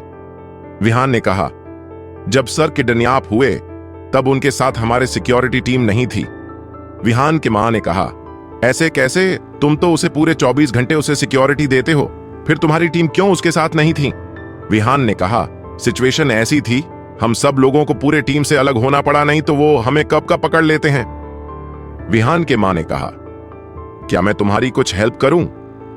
विहान ने कहा, अभी नहीं, जब आपकी हेल्प की मुझे जरूरत पड़ेगी तब कर देना, अभी हमें उनके कॉल के आने का इंतजार करना है। विहान के मां ने कहा, क्या वह लोग कॉल करने वाले हैं? विहान ने कहा, वह लोग अपने मांग को बताने के लिए फोन करने वाले, उनका कॉल आता ही होगा, 1 घंटे होने को आया है। उन लोगों की बातें चल रही थीं, तभी उस किडनैपर का कॉल आया। खुशी ने कॉल उठाया और सामने से उस किडनैपर ने कहा, अब मैं जो बताता हूं और ध्यान से सुनो, कल सुबह तक एक प्राइवेट प्लेन, 50 करोड़ और रायजादा मेंशन, कल हमें चाहिए तुम्हारे पास, कल सुबह तक का वक्त हाय। खुशी ने कहा, पर इतना जल्दी इतना सब अरेंज करना इम्पॉसिबल है, हमें कुछ और वक्त दे दीजिए। उस किडनैपर ने कहा, तुम्हारे पास सुबह तक का ही वक्त है, जैसे करना है वैसे करो, हमें कुछ नहीं सुनना। इतना की कर उस किडनैपर ने कॉल किया। किडनैपर के कॉल करने के बाद विहान के मां ने विहान से कहा, उस किडनैपर का नंबर मुझे दे दो, मैं अभी उसके नंबर को ट्रेस करती हूं, हमें जल्द पता चल जाएगा वह कहां है। खंतुशी ने उस नंबर को विहान के मां को दे दिया। विहान के मां एक पुलिस ऑफिसर थी, उसके लिए उस नंबर को ट्रेस करना मुश्किल नहीं था। उन्होंने जल्दी से अपने टीम को वह नंबर ट्रेस करने के लिए दे दिया। विहान के मां ने कहा, चलो तब तक तुम थोड़ा खा लो, वह लोग कॉल ट्रेस करते हैं, तब तक फिर देखेंगे क्या करना है। खुशी ने कहा, नहीं, मुझे नहीं खाना है, मुझे भूख नहीं है। विहान की मां ने कहा, तुम्हें अरुण को ढूंढना है ना, तो तुम्हें ताकत की जरूरत है और इसके लिए तुम्हें खाना होगा, नहीं तो तुम कैसे उसे ढूंढ पाओगी। विहान के मां ने जाकर खुशी के लिए एक प्लेट में खाना लाया और उसे खुशी के सामने रखा। खुशी ने उसमें से खाना खाया। विहान की मां को पुलिस स्टेशन से कॉल आया, उन लोगों ने उस नंबर को ट्रेस कर दिया था और उस नंबर की लोकेशन मार्केट में दिखा रही थी। विहान ने कहा, मैं अभी जाकर देखता हूं वह कौन है। विहान के मां ने कहा, तुम्हें खुद जाने की जरूरत नहीं, अपने किसी आदमी को भेज दो। विहान ने जल्दी से आपने एक आदमी को कॉल किया और उसे वह लोकेशन सेंड करके उस आदमी को पकड़ने के लिए कहा और उससे पूछताछ करने के लिए। विहान का आदमिन्स लोकेशन पर जाने वाला था, तभी फिर से एक अननोन नंबर से कॉल आया। इस बार नंबर अलग था। खुशी ने अननोन नंबर देखकर विहान की तरफ देखा। विहान ने उसे वह कॉल रिसीव करने के लिए कहा। खुशी में जल्दी से उस कॉल को रिसीव किया। सामने से उस किडनैपर ने कहा, मैंने आप लोगों से कहा था ना, तो लगता है आप लोगों के समझ नहीं। आपको कहा था ना, हमें ढूंढने की कोशिश करना बेकार है, फिर भी हमें ट्रेस कर रहे हो। हम लोगों ने आप पर नजर रखी हुई है, इसलिए जितना कहा है उतना ही करो, हमें ढूंढने की कोशिश मत करो। खुशी ने कहा, नहीं करेंगे, जैसा आपने कहा है हम वैसा ही करेंगे। उस किडनैपर ने कॉल रख दिया। किडनैपर के कॉल रखने के बाद खुशी ने विहान से कहा, वह लोग हम पर नजर रखे हुए हैं, हम लोग जैसा कहते हैं वैसा करेंगे, हम उन्हें जो चाहिए वह दे देते हैं। विहान ने कहा, हम नहीं कर सकते। वो प्रॉपर्टी अकेले अरुण सर के नाम पर नहीं है, और प्राइवेट प्लेन के लिए इतने सारे पैसे कहां से लाएंगे? हमें तो सर के अकाउंट के पासवर्ड तक पता नहीं है, बस उन्हें ही पता है। खुशी ने कहा, मेरे पास उनका एक कार्ड है जिसका पासवर्ड मुझे पता है। उसमें सर की पूरी सेविंग है और वो लगभग 100 करोड़ से ऊपर है। हम उसका इस्तेमाल कर सकते हैं। विहान ने कहा, पैसे का तो इंतजाम हो जाएगा, प्रॉपर्टी का क्या करेंगे? खुशी ने कहा, क्या आप घर वालों से बात करके देखेंगे? विहान ने कहा, वह लोग कभी नहीं मानेंगे। उस प्रॉपर्टी को लेकर बहुत सारे झगड़े हुए हैं। खुशी ने कहा, तो अब हम लोग क्या करेंगे? विहान ने कहा, हमें अरुण सर को उनके पकड़ से छुड़ाना होगा। हम यही कर सकते हैं अब। खुशी ने कहा, पर वह लोग हम पर नजर बनाए हुए हैं, हम कैसे करेंगे? विहान ने कहा, आप यही मां के पास रुक जाइए, मैं जाकर देखता हूं अरुण सर तक कैसे पहुंचना है। खुशी ने कहा, नहीं, मैं भी आपके साथ आऊंगी। विहान ने कहा, पर हम दोनों भी यहां से गए तो उन लोगों को पता चल जाएगा। खुशी ने कहा, हम कुछ सोचते हैं, यहां से कैसे जाना है बिना उनकी नजर में आए। विहान के मां ने कहा, मैं तुम दोनों को यहां से बाहर भेज सकती हूं बिना उनके नजर में आए, पर तुम लोग अरुण तक कैसे पहुंच जाओगे? अगर तुम लोगों ने कोई भी कॉल ट्रेस करने की कोशिश की तो रोग तुम लोगों को पकड़ लेंगे। तभी खुशी की नजर अपने हाथ पर पहनी अंगूठी पर गई। उसने विहान से कहा, हमको तो मुझे अरुण सर ने दी थी, और ऐसी एक अंगूठी उनके हाथ में भी है। उस पर जीपीएस ट्रैकर लगा हुआ है जिससे हम उन्हें ढूंढ सकते हैं बिना किसी को पता लगे। विहान ने कहा, शायद सर को पहले पता चल चुका था ऐसा कुछ होने वाला है, तभी उन्होंने यह तरकीब लगाई है। खुशी ने कहा, वो तो मुझे नहीं पता, पर उन्होंने सेफ्टी के लिए यह रिंग हम 5 लोगों को दी थी। विहान ने कहा, क्या आप इस रिंग का रिकॉर्डिंग डाटा मुझे दे सकती है? इससे हमें कुछ पता चल जाएगा अरुण सर इस वक्त कहां है। खुशी ने जल्दी से अपने मोबाइल में अरुण के रिंग की रिकॉर्डिंग चालू की। रिकॉर्डिंग आज पूरे दिन जो भी हुआ था वहां की थी। विहान ने उसे 1 घंटे पहले की रिकॉर्डिंग ऑन करने के लिए कहा। खुशी ने 1 घंटे पहले की रिकॉर्डिंग ऑन की। रिकॉर्डिंग ऑन करते ही उन्हें सुनाई देने लगा। वो किडनैपर किसी के साथ बात कर रहा था। वह कह रहा था, मैंने उन लोगों को कॉल करके बता दिया उन्हें क्या करना है, पर वह लोग मुझे ज्यादा चालाक लगते हैं। सामने से वह आदमी क्या कह रहा था यह तो इन्हें सुनाई नहीं दिया, बस उस किडनैपर की ही सुनाई दे रही थी। कॉल रखने के बाद वह किडनैपर अरुण के पास आया। उस किडनैपर ने अरुण से कहा, तुम्हें बहुत नाज था अपने प्रॉपर्टी पर, अब देखो कैसे हो, तुम्हारे हाथों से छीन जाती है। एक ही दिन तक रास्ते पर आ जाओगे। अरुण ने कहा, दिन में सपने देखना बंद करो, ऐसा कुछ नहीं होगा। मेरे लोग मुझे ढूंढ लेंगे, और इतना आसान नहीं मुझसे मेरे प्रॉपर्टी को छीनना। अरुण की बात सुनकर खुशी की आंखों में आंसू आए। खुशी अरुण का सारा पैसा दांव पर लगाने वाली थी। वह अरुण की बात सुनकर खुशी ने विहान से कहा, मैं उन लोगों को एक पैसा भी देना नहीं चाहती, चलो हम जाकर अरुण सर को ढूंढ लेते हैं। विहान ने कहा, हम पूरी रिकॉर्डिंग सुन लेते हैं, हमें कुछ क्लू तो मिल जाएगा अरुण सर तक पहुंचने का। वह दोनों आदमी की रिकॉर्डिंग सुनने लगे। आगे अरुण ने उन लोगों से कहा, तुम्हें क्या लगता है तुम लोग मुझे मेरे ही फार्म हाउस में छुपा कर रखोगे और उन लोगों को पता नहीं लगेगा? उन लोगों ने कहा, तुम्हें कैसे पता चला ये तुम्हारा फार्म हाउस है? अरुण ने कहा, मैं मेरी हर जगह से अच्छी तरह वाकिफ हूं। मैं तुम लोगों को यह भी बता सकता हूं यह फार्म हाउस कहां का है। मेरे ग्लास वाले फार्म हाउस के बगल का फार्म हाउस है, इसका काम अभी चल रहा है। उस किडनैपर ने कहा, तुम्हें तो पता चला तुम्हारे लोग यहां तक कभी पहुंच नहीं पाएंगे, क्योंकि हमारे लोगों ने उन पर नजर रखी हुई है, वह कोई भी हलचल कर नहीं सकते। वह लोग रिकॉर्डिंग सुनते सुनते लाइव रिकॉर्डिंग पर आ गए। जैसे वह लाइव रिकॉर्डिंग पर आ गए, अरुण को पता चल गया, क्योंकि उस रिंग में एक छोटा सेंसर था। जब भी कोई डिवाइस ट्रैक कर लेता था वह वाइब्रेट होता था, और उसका वाइब्रेशन बस उस उंगली तक ही मौजूद था। जब अरुण को वो वाइब्रेशन महसूस होने लगा, उसके चेहरे पर मुस्कान आ गई। उन्हें पता था अब कुछ ही देर में उसके लोग उस तक पहुंच जाएंगे। यहां विहान ने खुशी से कहा, हमें जल्दी करना होगा। जो जगह सर बता रहे हैं वो जगह यहां से 1 घंटे के दूरी पर है।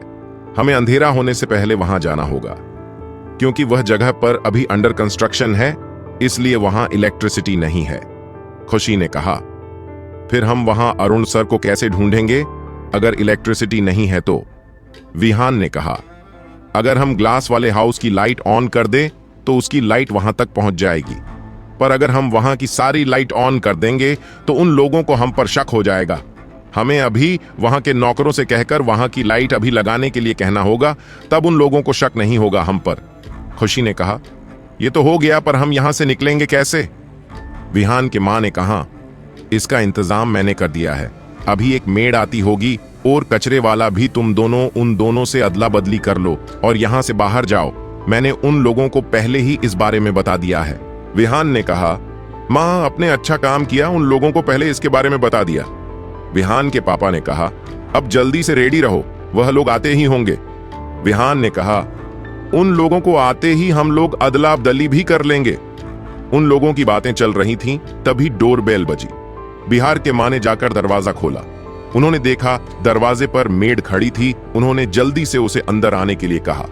मेरे जल्दी से घर के अंदर चली गई। वो अंदर आने के बाद बिहान के मां ने दरवाजा लगा लिया और बेड और खुशी से कहा, तुम दोनों जाओ और अपने अपने कपड़े चेंज कर लो। तुम इस मेड के कपड़े पहन लेना और यह तुम्हारे कपड़े पहनकर या बैठेगी। खुशी और उस मेड ने दोनों ने एक दूसरे के कपड़े अदला बदली किए। वह दोनों कपड़े चेंज करके बाहर आई थीं, तभी फिर से डोरबेल बजी। इस बार विहान ने जाकर दरवाजा खोला। विहान ने देखा बाहर कचरे वाला आया है। कचरे वाले ने विहान से कहा, कचरा दे दीजिए।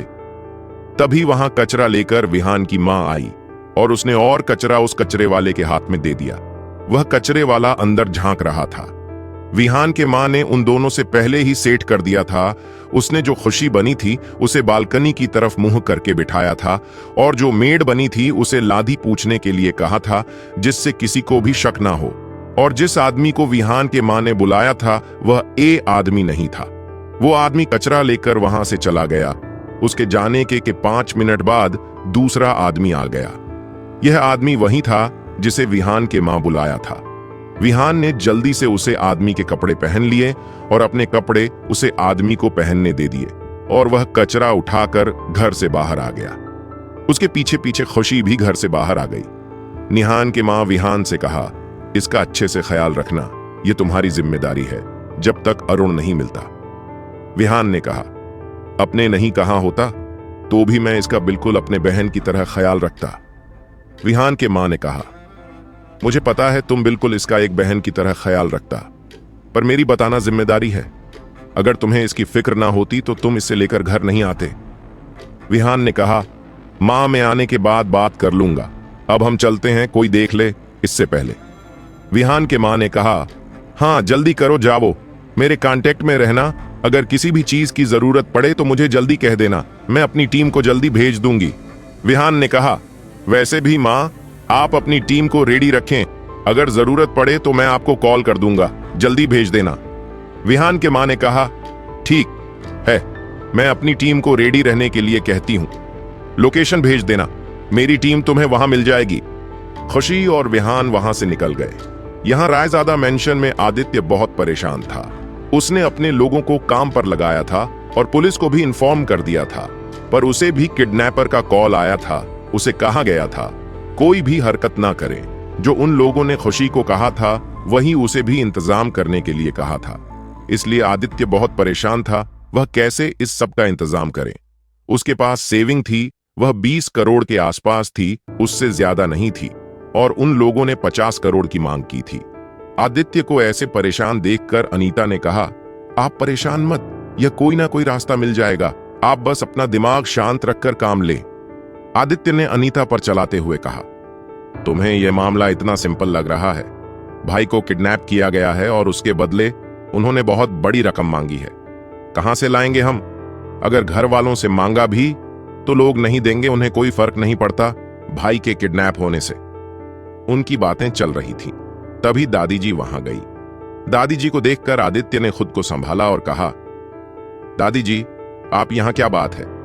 दादी जी ने कहा, मैंने तुम लोगों की बातें सुन ली, तुम्हें 50 करोड़ चाहिए ना?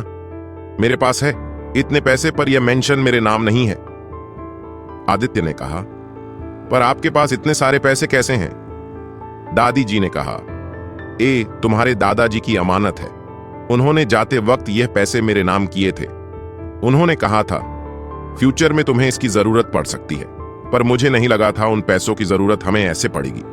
आदित्य ने कहा, पैसे का तो हो गया, पर मेंशन का कैसे करेंगे? जिनके नाम पर यह मेंशन है वह कभी नहीं मानेंगे। दादी जी ने कहा, इसमें से कुछ हिस्सा प्रताप के नाम है, कुछ हिस्सा अरुण की ओर, कुछ हिस्सा मेरे नाम है। मैं तो मेरे नाम का हिस्सा दे सकती हूं, पर प्रताप का कह नहीं सकती। आदित्य ने कहा, हम लोगों को जाकर प्रताप भाई से बात करनी चाहिए, शायद वो मान जाए। दादी जी ने कहा, हाँ चलो हम चलकर उससे बात कर लेते हैं। आदित्य, दादी जी और अनीता तीनों प्रताप के पास गए।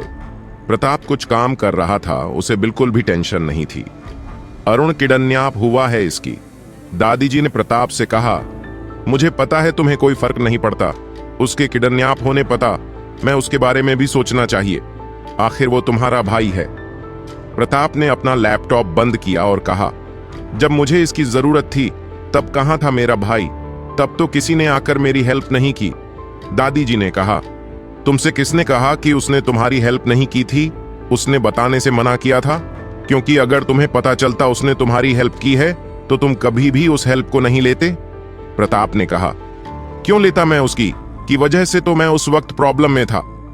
दादी जी ने कहा, तुम उसके वजह से प्रॉब्लम है नहीं थे तो मान के वजह से प्रॉब्लम में थे।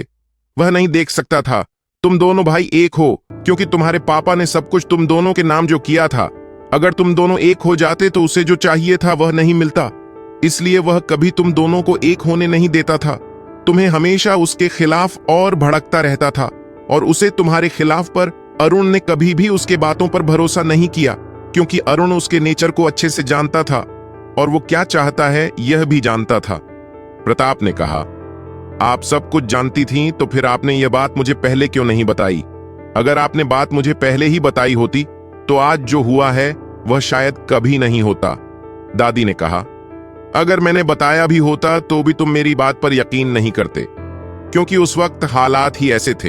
हालत ठीक है और उसे तुम्हारी जरूरत है, प्लीज उसकी मदद कर दो। प्रताप ने कहा, मैं क्या मदद कर सकता हूं उसकी?